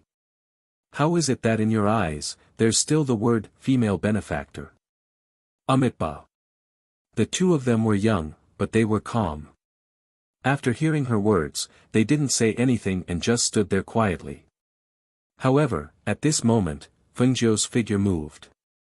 The red figure instantly rushed forward and sealed the 2's acupuncture points. Because her speed was too fast, the 2 monks maintained their previous posture and did not move. They did not even have the time to raise their eyes before they were frozen in place. Fengjiu stretched out her hand and caught a leaf that was drifting down. She channeled her strength and shot it to the side. The leaf that had no height at all sank into the tree trunk. She smiled and put her palms together. Young masters, sorry to offend you. The 2 monks couldn't even respond, let alone respond. They could only stand there quietly with their eyes down. Feng Jiu walked up the mountain. Leng Hua, who was behind, saw this and hurriedly followed. However, he saw that his master's footsteps seemed slow, but in fact, it was light and fast. He followed behind and had to quicken his pace to keep up. When they arrived at the top, it was already noon. The sun shone down from the sky and fell on the Buddhist palace. Looking up from a distance, they saw that it was bathed in the Buddha's light. Chapter 3907. Amitabha, Benefactress. Behind Feng Jiu and the others, a Buddhist voice sounded. It wasn't an unfamiliar voice, causing Feng Jiu to raise her eyebrows slightly. She turned around and saw the monk slowly walking over with the little monk. Master Jie, how have you been? Feng Jiu smiled. He was not surprised to see him here. The monk walked forward slowly and came to Feng Jiu. He asked, Benefactress, why have you come all the way west? I want to see the immortal Buddha of the myriad Buddhas sect, she said slowly. Looking at the monk in front of her, she said, since Master Jie knows that I have come all the way here, you won't refuse me, right? Amitabha, I don't dare. He lowered his head slightly and put his palms together. He said, Benefactress, come in with me. I'll introduce you to the immortal Buddha. As he said that, he walked out. Feng Jiu watched him walk forward. He came to the door and knocked on the door ring. Not long after, the door slowly opened. He turned around and said to Feng Jiu, Benefactress, please. The little monk followed beside her. Seeing that his master personally led the way for her and even asked her to go first, he could not help but be surprised. He looked at the beautiful woman curiously, wondering who she was. Why did his master treat her so politely? Moreover, ordinary women were not allowed to enter Buddhism. Why did he make an exception for her? He was curious, but he did not dare to ask. He could only stand quietly behind his master and watch the woman in red lead the man into Buddhism. After they entered, the little monk asked in a low voice, Master, did they hit the acupoints of the two senior brothers at the foot of the mountain to break into the mountain? Why did you invite them into Buddhism? The monk looked back at him and did not say much. He just said, You can go now. In other words, he did not want him to follow them. Yes, the little monk replied and did not follow them. Martial Granduncle. Martial Granduncle. The monks led Feng Jiu and the others forward. Along the way, the monks they met slowly put their palms together and called out to them. After they walked past, they raised their heads and looked at the beautiful woman in red in astonishment. That's a woman. Why did Martial Granduncle bring a woman back? A young monk asked curiously. Martial Granduncle has his own reasons for doing things. There's no need for us to guess blindly here. Let's go. The older monk said, indicating for everyone to disperse. Feng Jiu walked all the way and saw that there weren't many monks here. He couldn't help but think of some things about the Thousand Buddhas sect. It was said that there were only a few hundred disciples here, and they didn't take in disciples easily. Sometimes, they would only take in 1 or 2 disciples a year. Now that he looked at the Buddhist sect again, there were indeed not as many disciples as other sections. He knew that the rumors outside were true. However, as she walked in here, she felt that the aura here was very peaceful, so much so that her state of mind calmed down. She followed the monk all the way. When they came to a hall, she looked up and saw a big golden Buddha above the hall. In the center of the hall, several monks were sitting there with their eyes closed, meditating. Benefactress, please wait here, the monk said to Feng Jiu, and then stepped into the hall. Leng Hua looked ahead and whispered, Master, the holy light of Buddhism is so dazzling that he did not dare to look directly at it. Chapter 3908. After a while, Monkey Jie came out and said to Feng Jiu, Benefactress, please come in. Feng Jiu nodded and walked in, followed by Leng Hua. They saw that the monks, who had been sitting cross-legged in cultivation, were sitting on two sides. However, they were not sitting on chairs, because there were no chairs in the hall. Instead, they were sitting on futons. In addition to the 8 old monks sitting on the left and right, there was also an old monk with long eyebrows sitting in the middle. Opposite the old monk, there were 2 futons in front of the entrance of the hall. Seeing this, Fengjiu stepped forward. First, she put her palms together and bowed to them. Then, she sat down cross-legged. Leng Hua sat behind Fengjiu according to the etiquette, while Monkey Jie sat next to the old monk with long eyebrows. At this time, the monks in the hall were looking at Fengjiu and secretly sizing her up. The more they looked at her, the more surprised they were. It seemed that they did not expect such a person to exist. This is Immortal Buddha Ichan of our Myriad Buddhas sect. Monkey Jie said as he introduced the two. Then, he said to Monk Bai Mei, this female patron's name is Fengjiu. Monk Wai Mei looked kindly at Fengjiu with a smile on his face and said, Amitabha. We have a distinguished guest coming from afar. Please forgive us if we have not received you well. I am sorry for disturbing your cultivation, Fengjiu said with a smile. Benefactress, may I know why you are here? Monk Wai Mei looked kindly at Fengjiu and asked. Fengjiu paused for a moment. Seeing that he was straightforward, she said, to tell you the truth, I am here for the ancient golden lotus. Hearing this, the other monks in the hall looked at Fengjiu with a trace of surprise in their eyes. She was here for the ancient golden lotus? She was here for the ancient golden lotus? How would the immortal Buddha answer?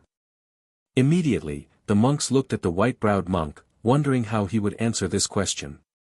When Bai Mei heard Fengjiu's words, his expression remained the same. He smiled and asked slowly, Benefactor, do you want the ancient golden lotus to subdue the ancient black lotus? Hearing this, it was Fengjiu's turn to be surprised. She did not expect the people of the Million Buddhist sect to know about it. She nodded and said, yes, the teacher of a friend of mine, Tianji Laoren, once asked me to collect those ancient lotus seeds. But these lotus seeds were scattered all over the heavenly regions and were extremely difficult to find. I searched through several heavenly regions and learned that the ancient golden lotus was in the Million Buddhist sect. Therefore, I came here to ask for it. She paused and continued, the ancient golden lotus has the power to purify evil. If we can obtain it, we should be able to subdue the ancient black lotus. The 8 monks sitting on the left and right were confused. Why did it feel like they didn't understand what they were saying? Why were they talking about the ancient black lotus? Did immortal Buddha Ichan know where this woman named Fengjiu came from? And why did she want the golden lotus? Monk Wai Mei looked at Fengjiu with a smile and said slowly, it is not impossible to give the ancient golden lotus to you, but you need to do 2 things for the Million Buddhist sect. Immortal Buddha. Immortal Buddha. No. Immortal Buddha. Chapter 3909. I know what I'm doing. White Eyebrows raised his hand to signal for them to stop talking. Fengjiu looked at him and asked, what do you want me to do for you? There's no rush. Let's talk about it after you get the golden lotus. White Eyebrows said. Master Yi Jie sat quietly at the side with his palms pressed together as he looked at Fengjiu.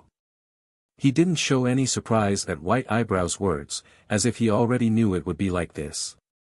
Benefactor, raise your head and look at the Buddha's eyes. White Eyebrows said with a kind expression. Fengjiu lifted her head and looked at the Buddha in the hall. When her clear eyes met the Buddha's eyes, her heart trembled.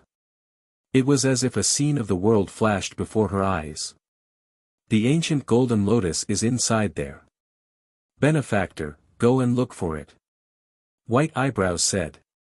He raised his hand and a ray of light flashed.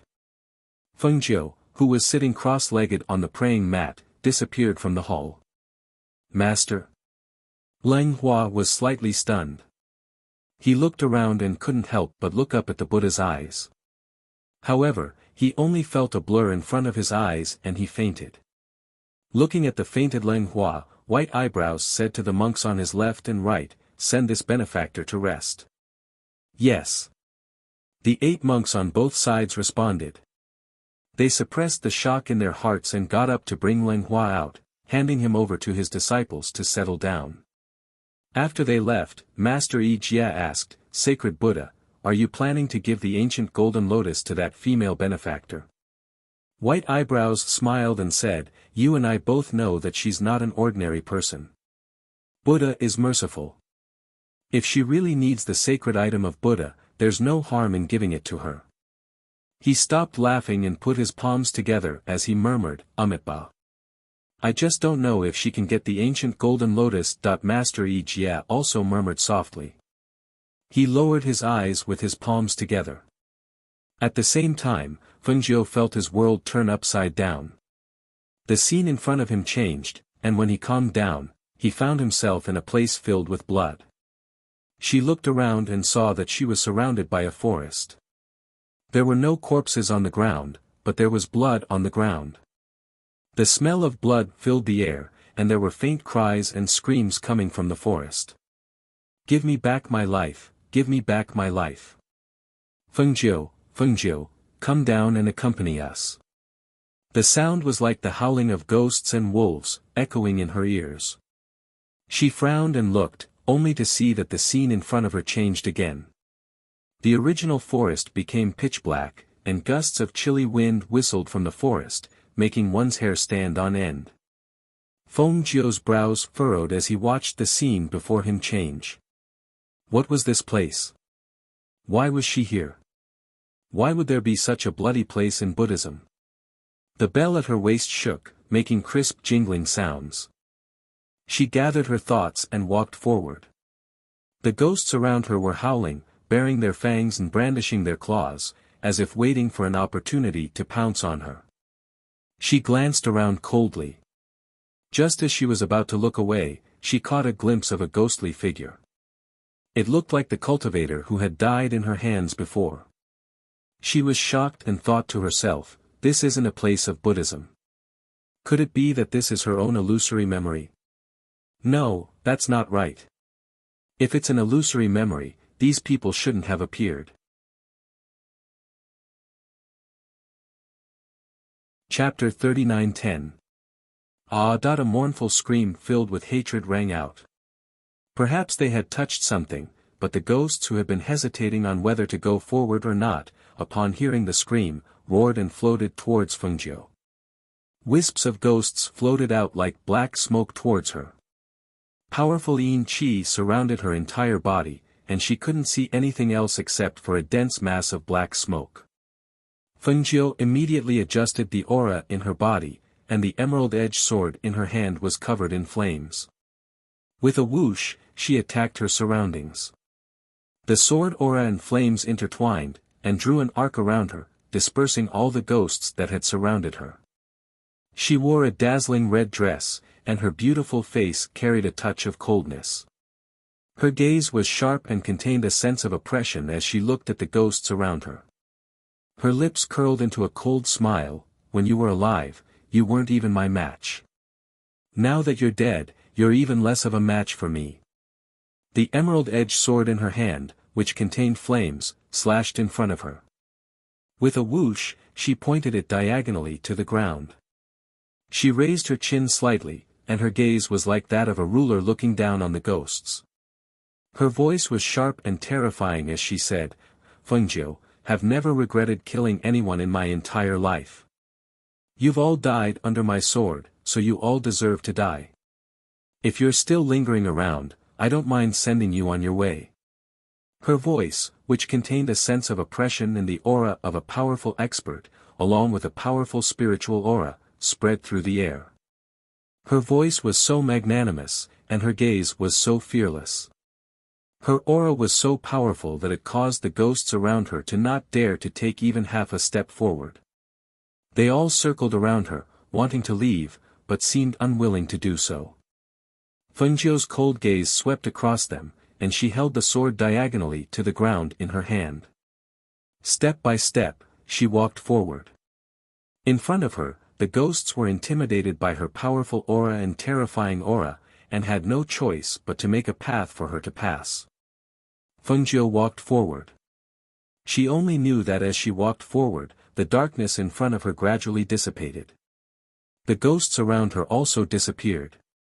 Finally, the forest appeared in front of her again. She could not help but look up and see the sunlight. She could also hear the birds chirping in the branches. She narrowed her eyes and stopped in her tracks. She looked at the sunlight above her head and thought about the ghosts and ghosts from before. Along the way, countless people had died in her hands. Her hands were stained with blood, but in her heart, she believed that all those who died deserved to die. She stood between heaven and earth with a clear conscience. 9. Amidst the sunlight, a gentle voice rang out. That familiar voice caused her to be slightly startled. A look of astonishment appeared on her face as she froze on the spot. A white robe hung down from the tree beside her, fluttering gently in the wind. Looking at the corner of the white robe, her heart suddenly trembled, and she instinctively looked up. She saw a handsome man in snow-white robes leaning against a tree branch. His features were picturesque, and there was a smile in his dark eyes. He was looking at her gently. 9. That voice called out again. It was just like how he had always addressed her, with his unique warmth and aura. Mo Chen.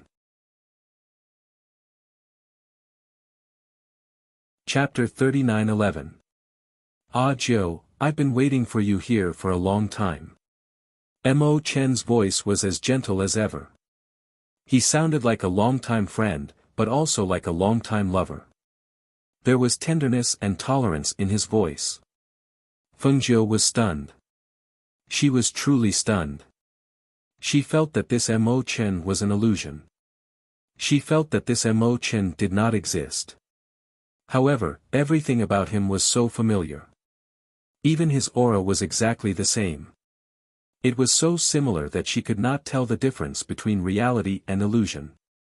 She did not know whether this was an illusion or not.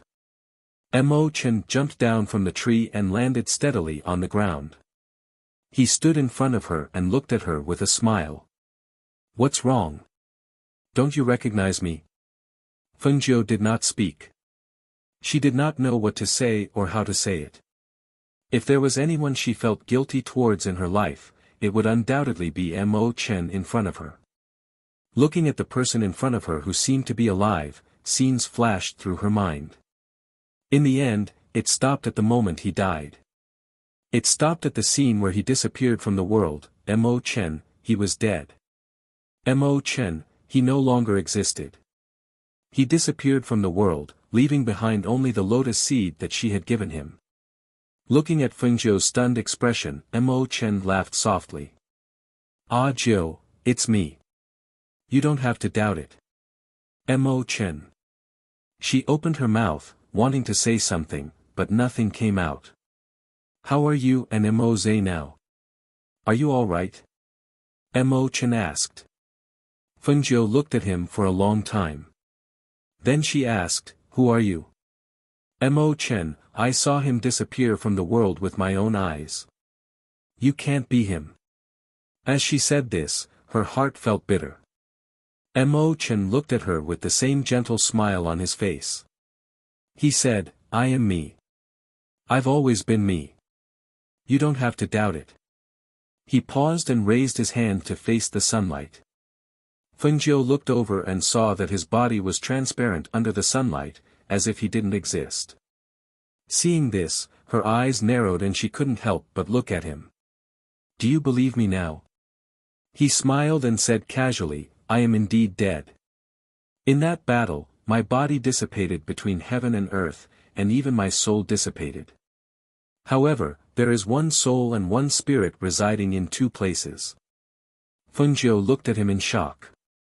His heart was beating wildly, and his eyes were filled with ecstasy. He grabbed his arm with both hands. So, you're not dead yet. You're still here. Mo Chen shook his head. No, I'm already dead. What you see now is my immortal body bathed in the light of the immortal Buddha. However, my immortal body is still very weak. He smiled warmly and looked at her. That's why I've been waiting for you here. Hearing this, Fengjiu let go of his hand. She felt the aura on his body, and felt the familiar presence of the holy light. There was no ghostly aura on him, only immortal aura. She thought that perhaps this was why she found it hard to believe. You knew that I would come. She looked at him with a complicated gaze. The ancient golden lotus is here. Mo Chen smiled and said to her, "Come with me." As he spoke, he turned and walked forward. Chapter 39:12. As she walked beside him, she asked, "Do you know what happened to the ghosts and spirits that I encountered when I came in?" Mo Chen walked slowly. Hearing her words, a smile appeared on his face. "That's the sin of murder on your body. This place is the eye of the Holy Buddha, and all the sins in the world will be revealed. If you came in, you would have to go through that path." He stopped in his tracks and turned to look at her. "If your will is not strong enough, if you have any fear, then you will be haunted by the ghosts. However, to you, they are merely illusions. They are nothing to be worried about." The two of them continued walking slowly. Fengjiu saw that this place was very quiet, and the aura was very clean. Her gaze involuntarily fell on Mo Chen. She saw that his aura was not strong, and when his body shone under the sunlight, there were faint traces of translucency. She could not help but think of the feeling when she grabbed his hands previously. That feeling did not feel like she was grabbing his body, because his body did not have any warmth. But then again, his physical body had already been destroyed. What appeared now was only a body formed by his soul. It could not be compared to his original body. However, how did he cultivate an immortal body in here? "We're here." Mo Chen stopped in his tracks and looked at Fengjiu. He raised his hand and gestured, "Sit." Fengjiu looked around and saw that this place was surrounded by trees. In the middle, which was right beside them, was a pool of clear water. In the water, a golden lotus bloomed, emitting a dazzling light. Traces of holy light and pure spiritual aura were emitted from the light. "This is the ancient golden lotus?" Fengjiu looked at him. She did not expect that the ancient golden lotus would be here. "That's right, this is the ancient golden lotus," Mo Chen said and sat down on a rock. Fengjiu saw that there were two smooth rocks here. Seeing him sit on one of them, she sat down as well. She looked at him and said, "Can you tell me what's going on? Why would you, who had disappeared from this world, appear here?" Hearing her words, Mo Chen smiled and said, "Actually, I don't know why either. I only know that when I woke up, a part of my soul was already attached to this golden lotus. It was this ancient golden lotus that nourished this part of my soul, allowing me to reconstruct my immortal body." His voice paused for a moment before he continued, "Only when my spirit condensed did I realize that a part of my soul was attached to this ancient golden lotus while a part of my soul was with you." Hearing this, Fengjiu was slightly startled. He thought of the lotus seed in his space and said, "At that time, you were gone. All that was left was the golden lotus seed I gave you. Later, I threw the golden lotus seed into the spiritual spring water in my space. Later, a small golden lotus grew out of the water." As she spoke, she moved her hand and a fingernail-sized golden lotus appeared in her palm. "I didn't expect that a part of your soul was on it." Mo Chen looked at her and smiled gently. "My master once said that my life and death tribulation should be on you. I will live because of you, and I will die because of you. Similarly, I will die because of you, and I will live because of you." With a wave of his hand, the tiny golden lotus landed in his hand. With a slight movement of his hand, it moved towards the center of his brows. Chapter 39:13. Seeing her look at him, he smiled and said, although this lotus seed is not an ancient golden lotus, it still has a wisp of the golden lotus's holy aura. It is because of this that I can attach a part of my soul to it. Hearing this, Fengjiu looked at him and asked, then you are relying on this ancient golden lotus to condense your immortal body? If I take the golden lotus away, then you. My soul is attached here, and the ancient golden lotus will reconstruct my immortal body. I will become one with the ancient golden lotus. As Mo Chen spoke, he looked at her, if you take the ancient golden lotus away, I will also disappear. Hearing this, Fengjiu's eyes narrowed. She was silent, then said, you have already died for us once. This time, no matter what, I will not let you disappear.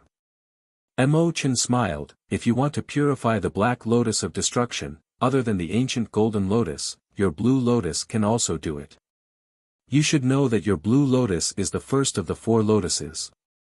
Ever since that battle, my blue lotus's power seemed to have fallen into a deep sleep. She sighed helplessly, if that was not the case, I could have used the blue lotus's power of regeneration to heal Mo's injuries. What happened to Mo's? How did he get injured? Is it serious? Mo Chen asked, somewhat surprised. After that battle, he fell into a deep slumber for a long time and only woke up about a year ago. However, his legs were unable to stand up due to the black lotus chi being absorbed for too long. Even the pills I refined were unable to disperse the black lotus chi remaining on his legs. I see, Mo Chen murmured. He did not think that Xianyuan Mo's would also be so seriously injured in that battle. He didn't tell her that she could take the ancient golden lotus. Because he knew that the ancient golden lotus was now one with him. She would not do that. Let me tell you something happy, Fengjiu said with a smile, I gave birth to a pair of twins, and they are already more than 5 months old. Hearing this, Mo Chen was slightly taken aback. Then, joy appeared on his face. A pair of twins? More than 5 months old? That must be very similar to you. He looked at her and felt happy for her from the bottom of his heart. He was happy to see her happy and happy. At the mention of the 2 children, Fengjiu's expression became increasingly gentle. Yes, the 2 little fellows are both white and chubby, and very cute. Mo's and I have discussed it and asked them to acknowledge you as their godfather, so you are their godfather. Hearing this, Mo Chen was stunned. You want me to be your godfather? Does that mean I have a godson and a godson? His heart was filled with indescribable emotions. He looked at her and asked, what are the names of the 2 children? Fengjiu smiled. Mo's came up with their names. The son is called Mu Chen, and the daughter is called Mu Yu. Hearing this, Mo Chen's heart tightened. He stared at her for a long time, then softly murmured, these 2 names are really nice. He did not think that they would do so much for him. Thank you for doing so much for me. He looked at Fengjiu and said. Fengjiu shook her head. There is nothing to thank. Compared to you, what we have done is nothing. I really want to see the 2 children. Chapter 39:14. Has your strength regressed because of the dormancy of the green lotus? Mo Chen asked, noticing that her aura was much weaker than before. I was seriously injured that time and had to recuperate for a long time.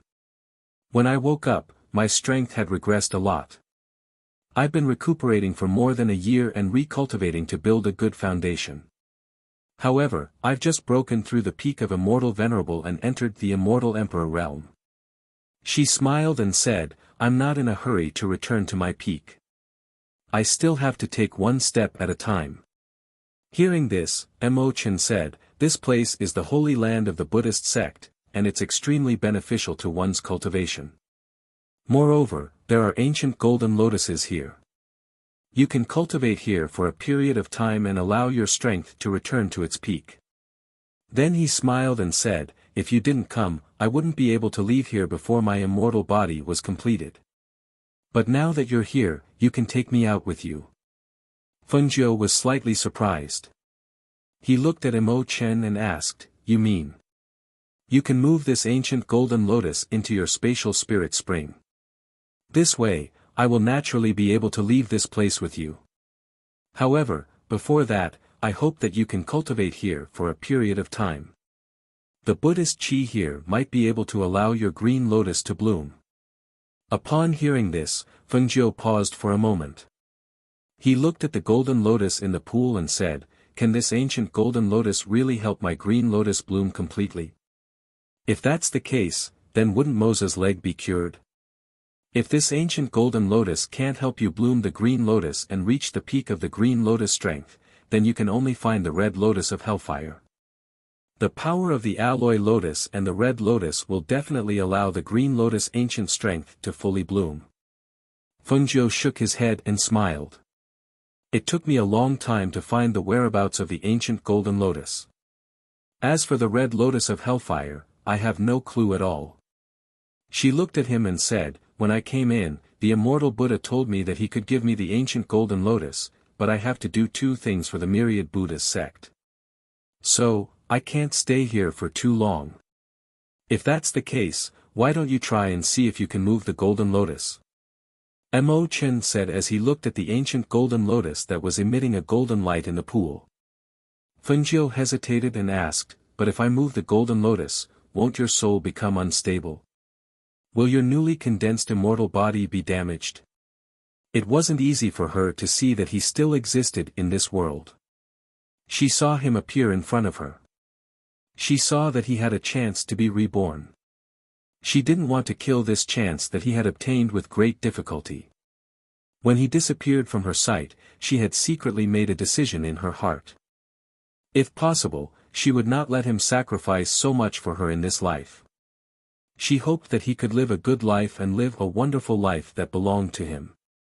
"I don't think so. Now that I've condensed an immortal body, it won't disappear so easily." Mo Chen smiled warmly and said, "It's just that I'm a little worried that you won't be able to move this golden lotus." "Why?" Fengjiu was slightly surprised.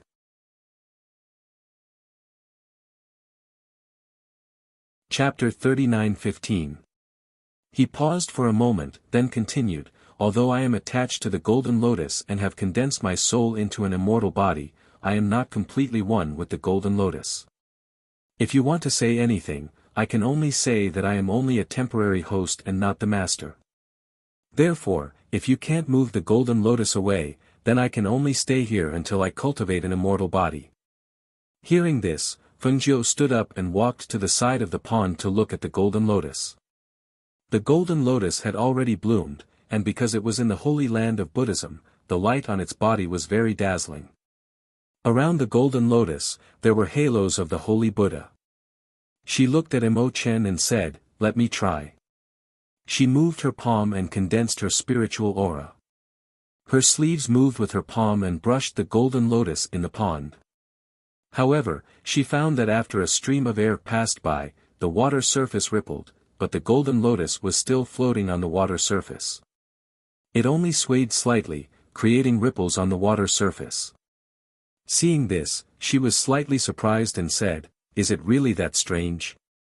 One must know that her interspace was a treasure of heaven and earth. It had been with her for so many years, and she had stored many things in it. It could be said that this situation had never happened before. Mo Chen had a gentle smile on his face.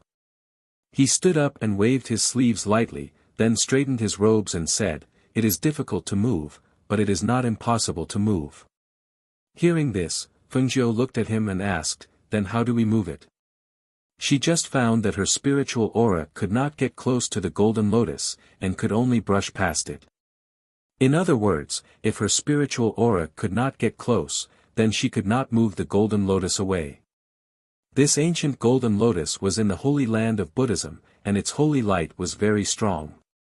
Moreover, it was illuminated by the holy Buddha. Even if her spiritual aura was pure and clean, she could not get close to it.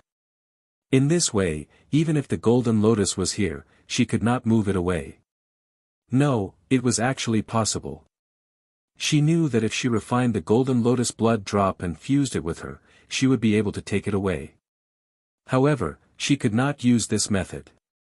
Ever since she found out that Mo Chen had used the golden lotus to reconstruct his immortal body, she had planned to let him fuse with the ancient golden lotus. Once he cultivated his immortal body, he would be able to bind it with his blood. Then, not only would the golden lotus become his immortal weapon, it would also help his cultivation level increase greatly. Especially since he had used the golden lotus to reconstruct his immortal body. If he had the golden lotus with him, it would be even more beneficial to him. Without waiting for him to speak, Fengjiu continued, "If you can't move it, then let it stay here. You are a holy son. If you cultivate in this Buddhist sacred ground, you might be able to condense an immortal body even faster." Hearing this, Mo Chen smiled and said, "If I leave the golden lotus here, I won't be able to help you when you go against the master of the black lotus in the future. If I move the golden lotus away, even if my immortal body is not formed, I can still use the power of the golden lotus to help you. You haven't cultivated the immortal blood drop yet?" Fengjiu asked as his gaze fell on Mo Chen. Mo Chen shook his head. "How can it be so easy to cultivate a drop of immortal blood drop? Now that my body is exposed to the sun for a long time, it will become transparent. Moreover, I can't appear for very long every day."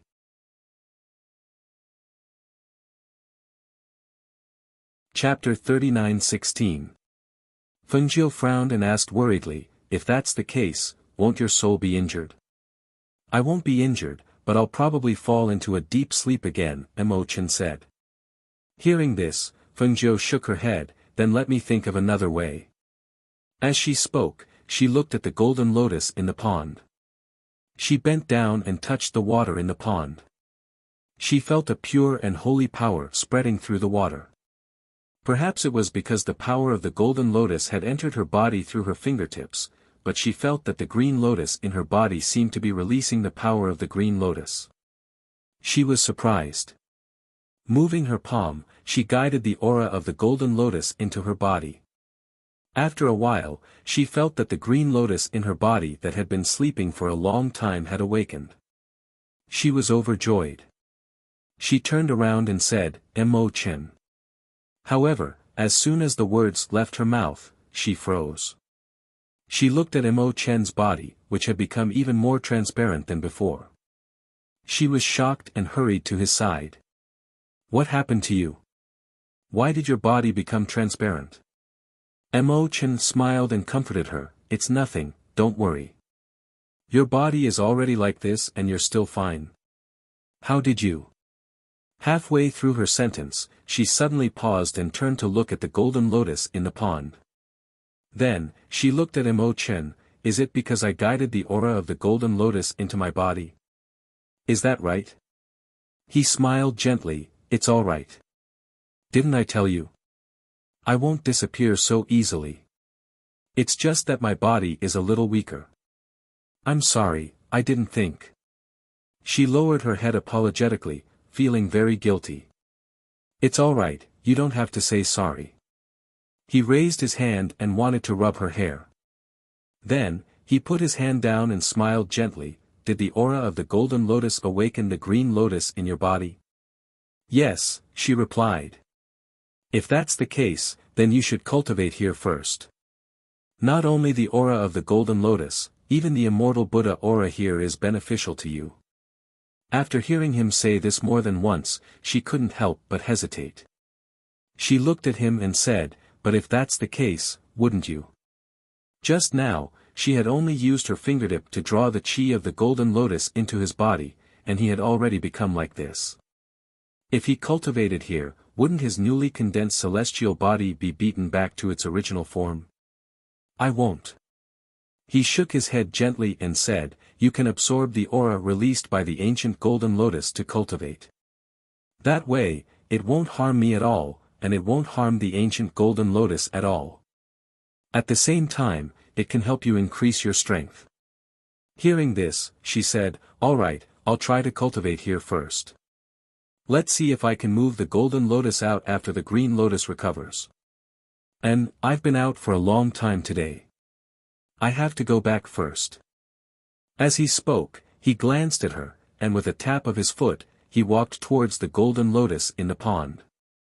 Fengjiu watched as his figure turned into a ray of golden light and disappeared into the ancient golden lotus. He couldn't help but be stunned. Mo Chen really did still exist, and he had obtained such an opportunity. The celestial body formed by the ancient golden lotus would be an immortal body in the future. It would be even better than Fengjiu's.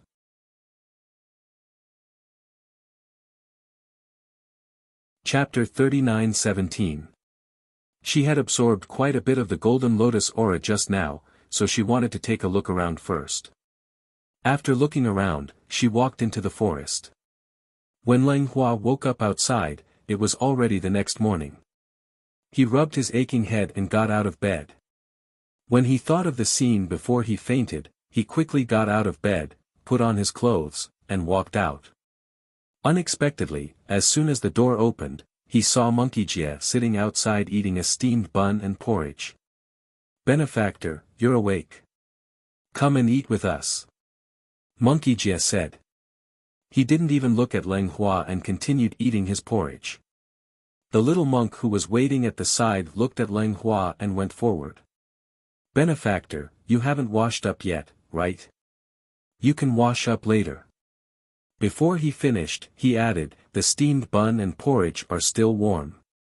"Master Jie, where's my master?" Leng Hua walked forward and asked. The monk didn't speak and just ate quietly. When the little monk saw this, he said, "Benefactor, my master doesn't speak when he's eating vegetarian food. Why don't you wash up first?" Seeing that Master Jie had no intention of speaking, Leng Hua paused for a moment and went to the back to wash up. When he returned, Jie had already finished eating while wiping the corners of his mouth. Thus, he asked again, "Master Jie, how's my master now?" Only then did Monkey Jie look at him and say, "Amitba. Benefactor, don't worry. Your master has entered the Buddhist sacred land and hasn't come out yet." "Buddhist sacred land? Will she be in danger?" Leng Hua asked worriedly. He remembered that Monk Bai Mei flicked his sleeve and his master disappeared. How did she go to the Buddhist sacred land? With that female benefactor's cultivation and willpower, even if there's danger, it shouldn't be a problem for her. He stood up and clasped his hands together.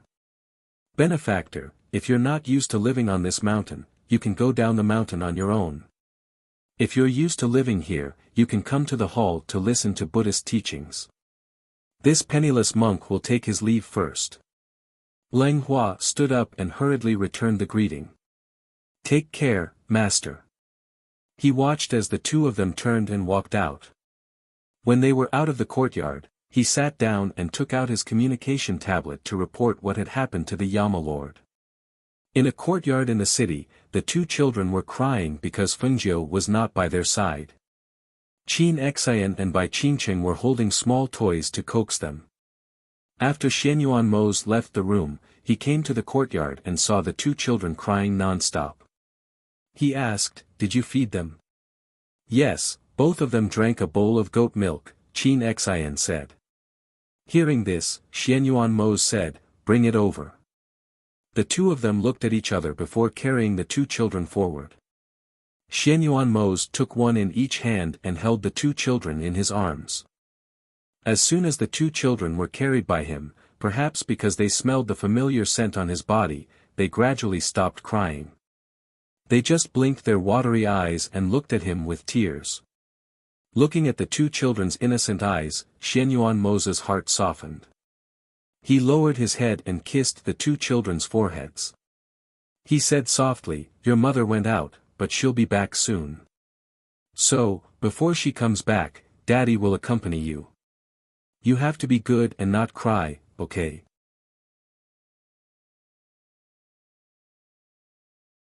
Chapter 39:18. When Leng Shuang and the others in the courtyard saw this scene, they could not help but reveal a smile. It seemed that the Yama Lord had a way out.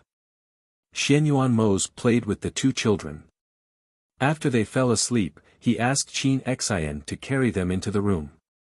After serving tea, Hui Lang stood aside and said, "Master, Madame only took Leng Hua to the myriad Buddha's sect. Will she be in danger? Shall we go and have a look? No need.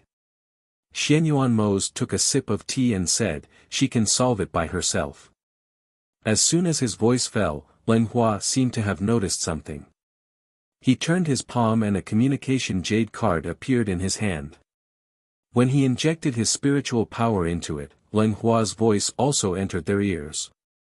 Except for Qin Xian and Bai Qingcheng, who were taking care of the two children in the room, the others were in the courtyard.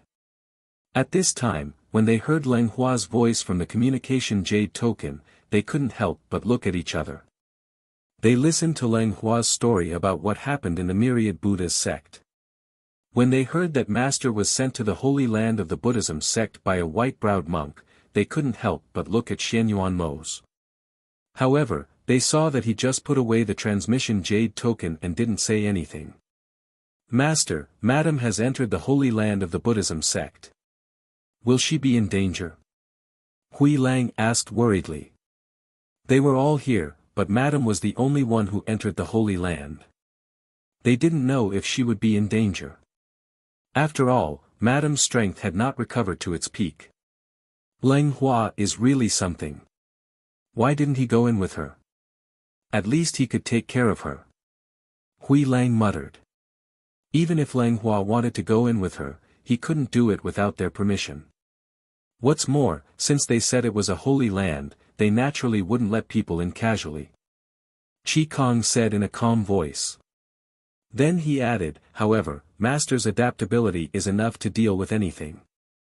We should have confidence in her. Disperse. Go do whatever you need to do. There's no need to crowd around here. Xianyuan Mose raised his hand and gestured for them to leave. Yes. Everyone responded, bowed, and retreated. Only Qin Xian and Ling Shuang were left waiting at the door. Xianyuan Mose took a sip of tea and looked at the blue sky. He thought to himself, I wonder if she got the golden lotus. After entering the Buddhist sacred ground, when would he return? At this time, he did not know what Fengjiu had encountered in the myriad Buddha's sect. Compared with their worries, Fengjiu seemed to be very relaxed. She walked around the Buddhist holy land and found that it was too big for her to walk through. Therefore, she just walked around. When she returned to the pool, she looked at the dazzling golden lotus in full bloom. Then she sat down cross-legged and put her hands on her body to cultivate.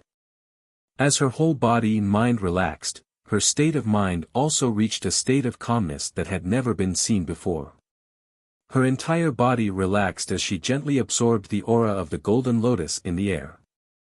What she didn't expect was that her meditation lasted for half a month.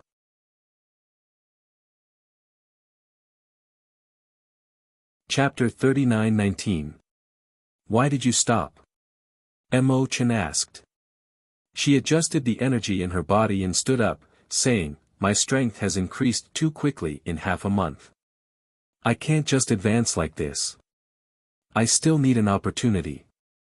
She looked at him and saw that his energy seemed to have stabilized. She asked, how about you? Are you feeling better? Mo Chen smiled, yes, with the energy of the golden lotus nourishing my spirit, I'm recovering faster. Fengjiu nodded and looked at the golden lotus in the pool, saying, I didn't think that I would cultivate for half a month. They must be waiting anxiously. Let me try again and see if I can move the golden lotus away. Okay. Mo Chen replied and stood up to watch from the side. In half a month, not only had her strength increased, even the green lotus in her body had regained its vitality. This was something she did not expect before she left. She had not seen her children for half a month after leaving home. She could not wait to go back and see them. At that moment, she gathered her thoughts and gently exhaled. She closed her eyes and felt the energy inside. At the same time, she activated the green lotus energy in her body. A wisp of green lotus energy flowed out from her body and slowly came to the palm of her hand. Following the flow of spiritual energy from her palm, the green lotus energy enveloped the golden lotus in the pool. The green aura gradually approached the ancient golden lotus. Perhaps the ancient golden lotus had sensed the same aura as the ancient golden lotus, but it did not reject the green lotus aura until the green lotus aura enveloped the ancient golden lotus. In the next moment, Fengjiu's heart moved. A golden light flashed and the ancient golden lotus in the pond was moved into her space. It was also at that moment that Mo Chen transformed into a ray of golden light and vanished on the spot. She didn't even have the time to say a single word to Fengjiu. The ground suddenly shook violently. Fengjiu hurriedly steadied herself, but she couldn't resist the violent shaking. Suddenly, a suction force sucked her out. She only felt her vision blur, and when she reappeared, she was already in the main hall. Master. In the main hall, Leng Hua hurriedly got up to support Fengjiu, whose body swayed slightly and almost fell. He was pleasantly surprised by her appearance. The other monks in the hall looked up at the trembling Buddha statue. Sitting on the ground, they also felt the ground tremble. However, with Fengjiu's appearance, the tremors gradually dissipated and returned to normal. They couldn't help but turn their heads and look at the woman in red standing in the middle of the hall. They didn't expect her to have stayed inside for half a month. Moreover, the tremors indicated that she had already taken the ancient golden lotus from the Holy Land. Amitabha. White Eyebrows put his palms together and murmured. He slowly stood up and looked at Fengjiu. Benefactor, you are indeed an extraordinary person. Fengjiu returned the salute and asked, Immortal Buddha-chan, what do you need me to do? A few months ago, the Sarira and the Heart Sutra in the Joxiao Pagoda of the Myriad Buddhas sect were stolen. The person who stole the Sarira and the Heart Sutra is my disciple. At this point, he lowered his head in shame and chanted Amitabha. He paused for a moment and then said, I hope that Benefactor can help me find those two items. This is one thing.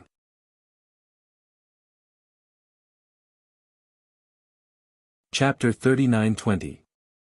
Monk White Eyebrows paused for a moment, then put his palms together and said, Amitabha, he is dead. The old monk lowered his eyes with a trace of sadness and said, he lost his mind for a moment. After stealing our magic treasure, he was killed by the person who ordered him to do so. Fengjiu was silent and did not say a word.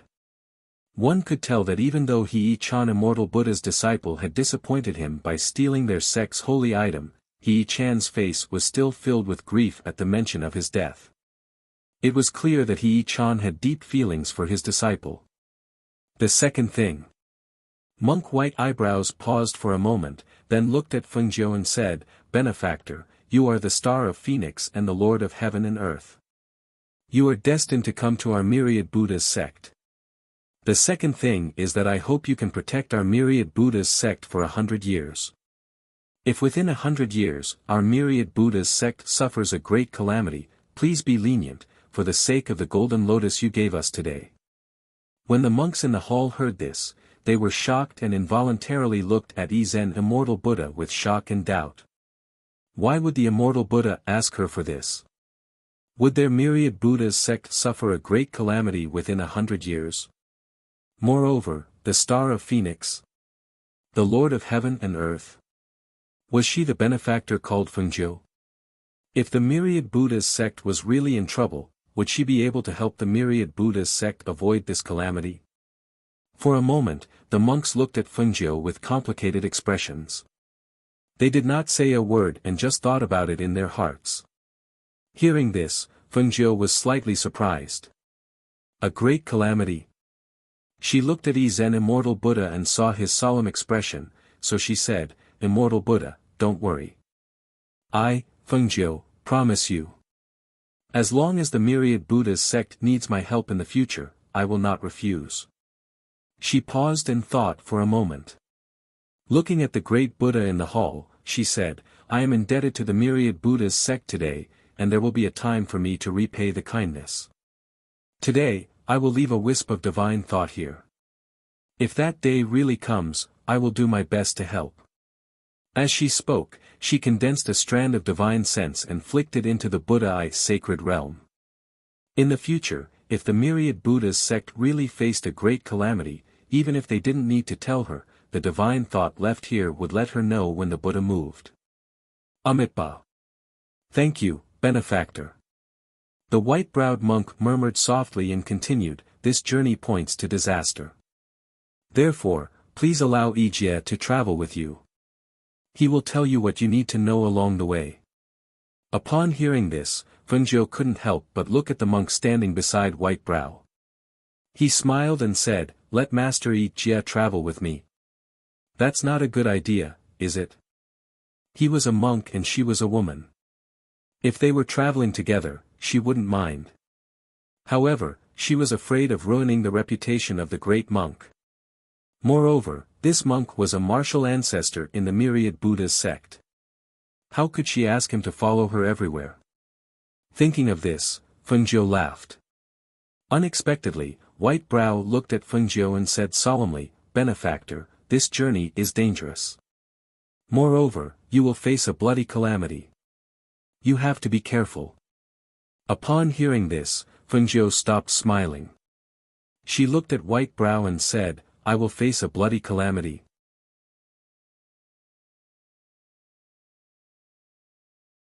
Chapter 39-21. When she went out, she didn't feel anything if she encountered danger. What she was most afraid of was that her children would be implicated because of her. After all, now that she was a mother, her first concern was her children's safety. That's right. Monk Bai Mei nodded and said, but don't worry too much. Your fated star is shining high, so you will be able to turn misfortune into blessing. Hearing this, Fengjiu frowned slightly. She bowed to him and said, I know. Thank you, immortal Buddha. Ijie, you can go with the benefactor. Monk Bai Mei said to Monk Ijie beside him. Yes. He put his palms together and answered. Seeing this, Fengjiu said, I've been here for more than half a month. It's time to go down the mountain. Masters, goodbye. She bowed to them as she spoke.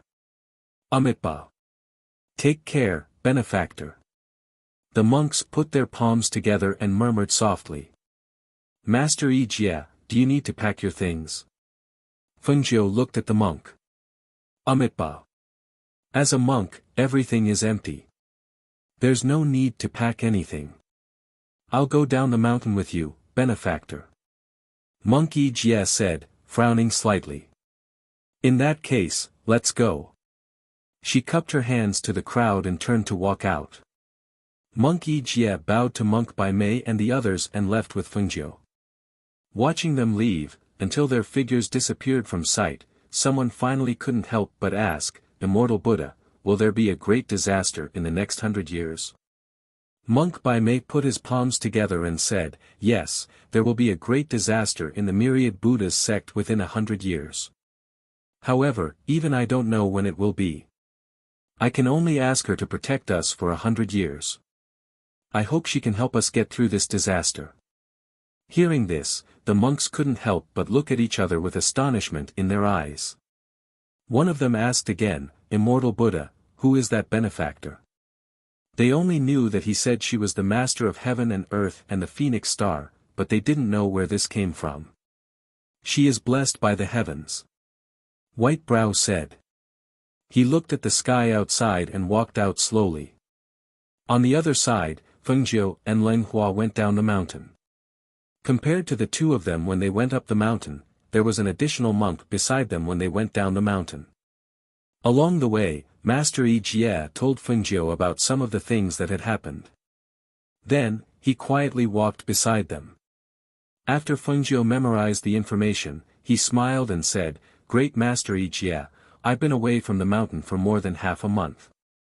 I miss my children and my husband very much, so I'll have to discuss this with my husband when I get home. If they don't come along, I'll probably have to stay at home for 2 more days to accompany my children. At that time, I'll have to ask you to stay for the time being. Amitabha, I'll follow your arrangement, he said slowly, indicating that he had no objections. Perhaps it was because he thought that he could return to see the children, Mose, and the rest.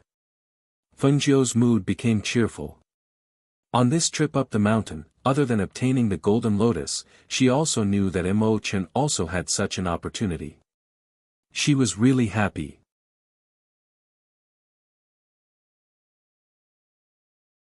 Chapter 39-22. The distance between the myriad Buddha's sect and the city where Xianyuan Mo's was located was not close. Therefore, when Fengjiu and the others returned to the city, the sky had already darkened.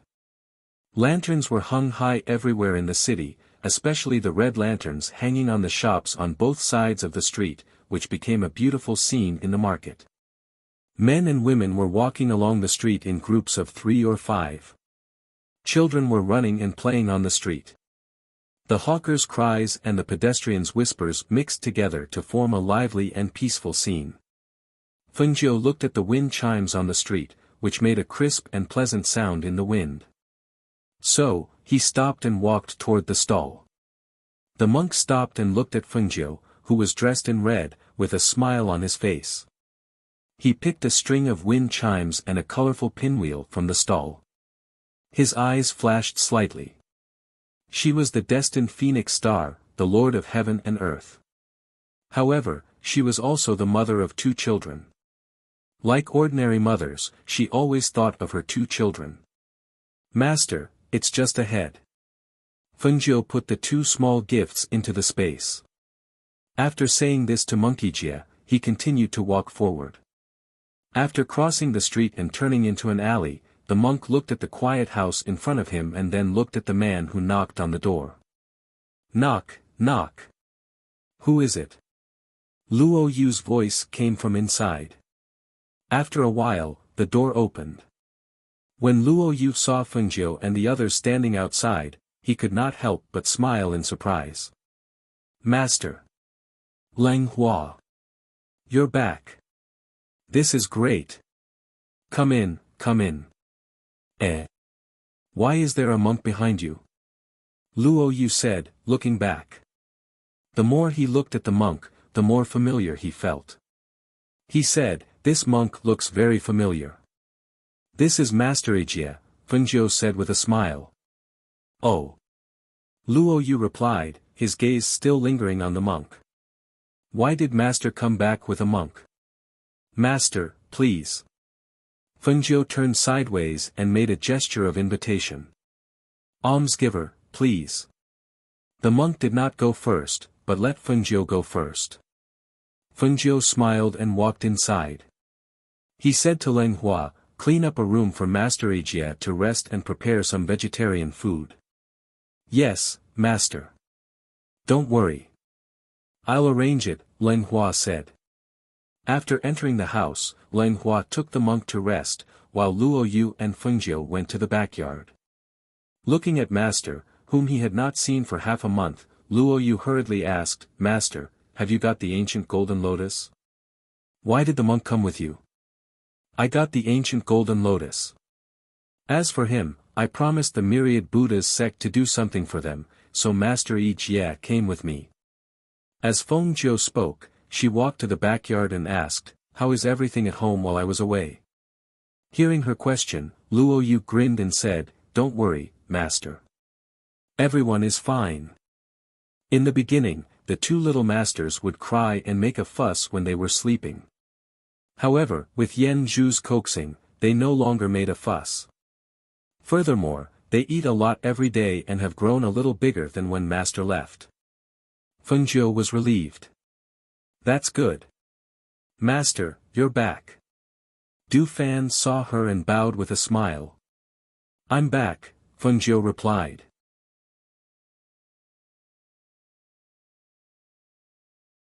Chapter 39-23. Fengjiu looked at them and nodded slightly, yes. They smiled and didn't follow him into the courtyard. Instead, they stood outside and watched their master walk into the courtyard. Then, Qi Kong said to the people around him, "It seems that there will be a lot of fun tonight. Ha ha ha, Master is finally back. No matter what, it should be lively. How about this? I'll go to the restaurant in the city to book a table of food and have them send it over directly." Du Fan said with a smile. He closed the fan in his hand and patted Hui Lang on the shoulder. Master has been gone for half a month. Let them have a good time. You don't have to go in and join in the fun. If you have any questions, it won't be too late to ask at dinner. Hee, you're right. Then I'll go with you to book a table. Hui Lang grinned and put his arm around Du Fan's shoulder. Luo Yu touched his chin and said thoughtfully, if you're going to book a table, it's best to order a few vegetarian dishes.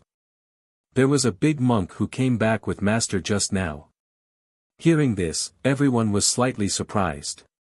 They looked at each other and said, Big monk? Why is there a monk? He came back with Master and Ling Hua. Yes, it's Master Ijie. We met him on the way. We just entered the door together. Now Master asked Ling Hua to take him to the guest room to rest first, Luo Yu said. Hearing this, Du Fan nodded, I see. Then we'll order a few vegetarian dishes when we book a table. That's all for now. We'll talk later. As soon as he finished speaking, he walked out with Hui Lang. As they walked, they discussed which restaurant had the best food and wine.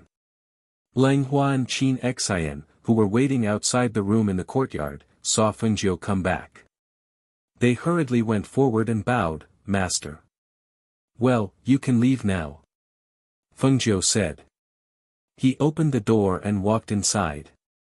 In the room, on the bed, Xianyuan Mose was lying on his side. He supported his head with one hand and watched the two children rolling around on the bed, squeaking. He sometimes stretched out his hand to tease the two children, making them giggle. At this moment, a familiar breath approached. He was slightly surprised. When he looked back, he saw a red figure hugging him from behind. A familiar voice with a smile came into his ears. I'm back. Xianyuan Mose smirked and turned to lie on his side. Reaching out, he pulled her into his embrace and kissed her. After the kiss, he let go of her and said, Why were you gone for so long? Did everything go well? Fengjiu smiled, lying on his chest, and said, Well, the people of the Million Buddhas sect didn't embarrass me. They sent me to a holy place of their Buddhist sect. I saw the ancient golden lotus there, and there was an unexpected surprise. As she said, she got up, picked up her two children, and kissed their pink little faces. She smiled and called, My babies, come on, let me kiss you again. The two children smelled the familiar breath on her body, and their little faces showed a happy expression. They rubbed in her arms like two little puppies, and their little mouths were in a mess, as if they were looking for something.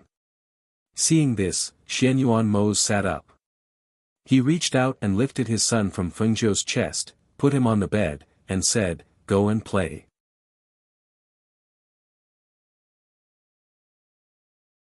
Chapter 39-24. The little guy was very happy. He stretched out his chubby hands to hug Fengjiu's face and giggled, making Fengjiu chuckle as well. Xianyuan Mose looked at his wife and children, his eyes overflowing with gentleness and love. After a while, he asked, Did you say there was an unexpected surprise? Hearing this, Fengjiu hugged the two children, sat on the bed and looked at him, saying, I saw Mo Chen in the sacred land of Buddhism. Xianyuan Mose was slightly surprised, saying, You saw Mo Chen in the sacred land of Buddhism? An illusion? No, it's real. He still exists. Fengjiu said with a serious expression, however, he is indeed dead. Only a part of his soul is left in this world. The power of his soul is condensed in the golden lotus seed that he left behind. The power of his soul somehow went to the sacred land of Buddhism and attached itself to the golden lotus. This time, I went to the sacred land of Buddhism to look for the ancient golden lotus and found out that he still existed. Hearing Fengjiu's words, Xianyuan Mose frowned slightly, saying, Could it be an illusion? He clearly disappeared from this world. How could there be a part of his soul left in this world? As he said this, he held her hands with both hands and said in a low voice, Are you still blaming yourself for his death? Is that why you had such an illusion? He saw with his own eyes that the person disappeared from this world. Not even a part of his body was left behind. How could he still exist in this world? Fengjiu smiled, saying, "At first, I didn't believe that he still existed. I thought it was an illusion after entering the sacred land. But later, it was confirmed that he really did exist. He really did exist." She paused for a moment before continuing, "However, his soul is very weak right now. Because he was attached to the ancient golden lotus for so long, he was able to condense his celestial body. This time, when I moved the ancient golden lotus from the Buddhist Holy Land into my space, he also entered my space." "So, he is now in your space?" Xianyuan Mose asked. Fengjiu nodded, "Yes, he attached himself to the ancient golden lotus. Now that the ancient golden lotus is in my space, he is naturally in it. However, because his soul and immortal body are unstable, he can't appear for long." Hearing this, Xianyuan Mose smiled, saying, "If that's the case, then that's good." As for the fact that he was still alive and had obtained such an opportunity, she would no longer feel guilty or blame herself for what he had done for her in the future. "Tomorrow I'll see if I can let him come out and meet you. I told him that our son and daughter recognized him as their adoptive father." Fengjiu smiled, looking at the two children rolling on the bed, calm. As Xianyuan Mose spoke, he seemed to have thought of something and asked, "In that case, you wouldn't be able to absorb the power of the golden lotus?" "Yes, I'm thinking of letting Mo Chen inherit the ancient golden lotus's power. His spirit is attached to the ancient golden lotus. This is his opportunity. Moreover, it's good that he obtained this power. At least he won't be our enemy. When we deal with the Devil Lord in the future, if he has already achieved immortal body, he will naturally be able to lend us a hand."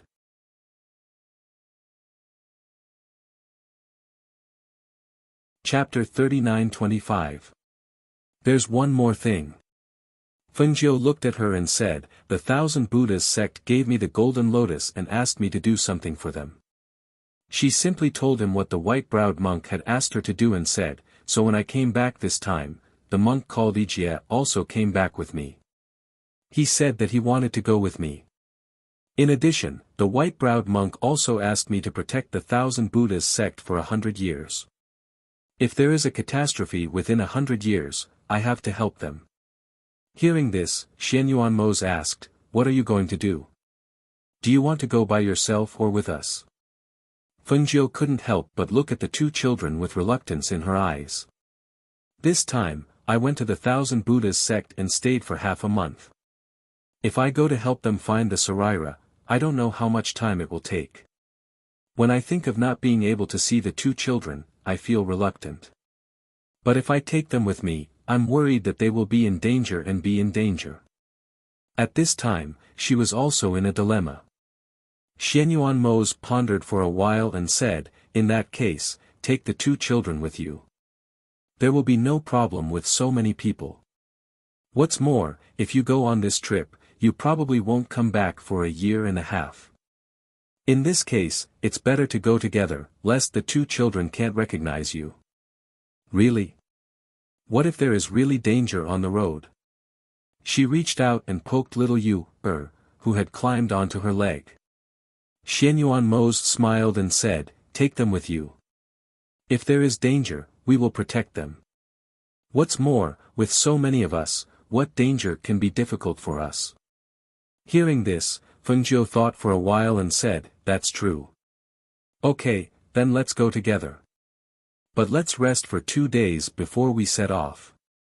My green lotus has awakened. Let me see if I can cure your leg." "Okay." Xianyuan Mose responded. Seeing that she was about to roll up the corner of his trousers, he immediately reached out and grabbed her hand and said, "You just came back, so take a rest first. My leg is not in a hurry. It's okay, I'm not tired. And I also want to know if my current power of green lotus can cure your leg." As she spoke, she got out of bed and rolled up his trousers. First, she massaged his leg, and then used silver needles to stimulate the circulation of his acupoints. After a while, she condensed a green qi in her palm and covered his knees, trying to use the qi of green lotus to restore the feeling in his legs. Xianyuan Mose looked at her quietly, his eyes full of gentle affection. He looked at her focused and serious face, and thought of something. Ah Jiu, how long will it take for Mo Chen to cultivate an immortal body? Is. At most. It is. At most. As for when Mo Chen will be able to cultivate the immortal body, I really don't know. She paused for a moment before continuing, but, with Mo Chen's talent and luck, perhaps it won't take more than a few years. She raised her head and looked at him. Tapping his knee, she asked, "Do you feel anything?" "You're tuning into the Han Li's Wuxia Adventures YouTube channel. We're so grateful for your support, and don't forget to subscribe to join us on this incredible journey through captivating stories.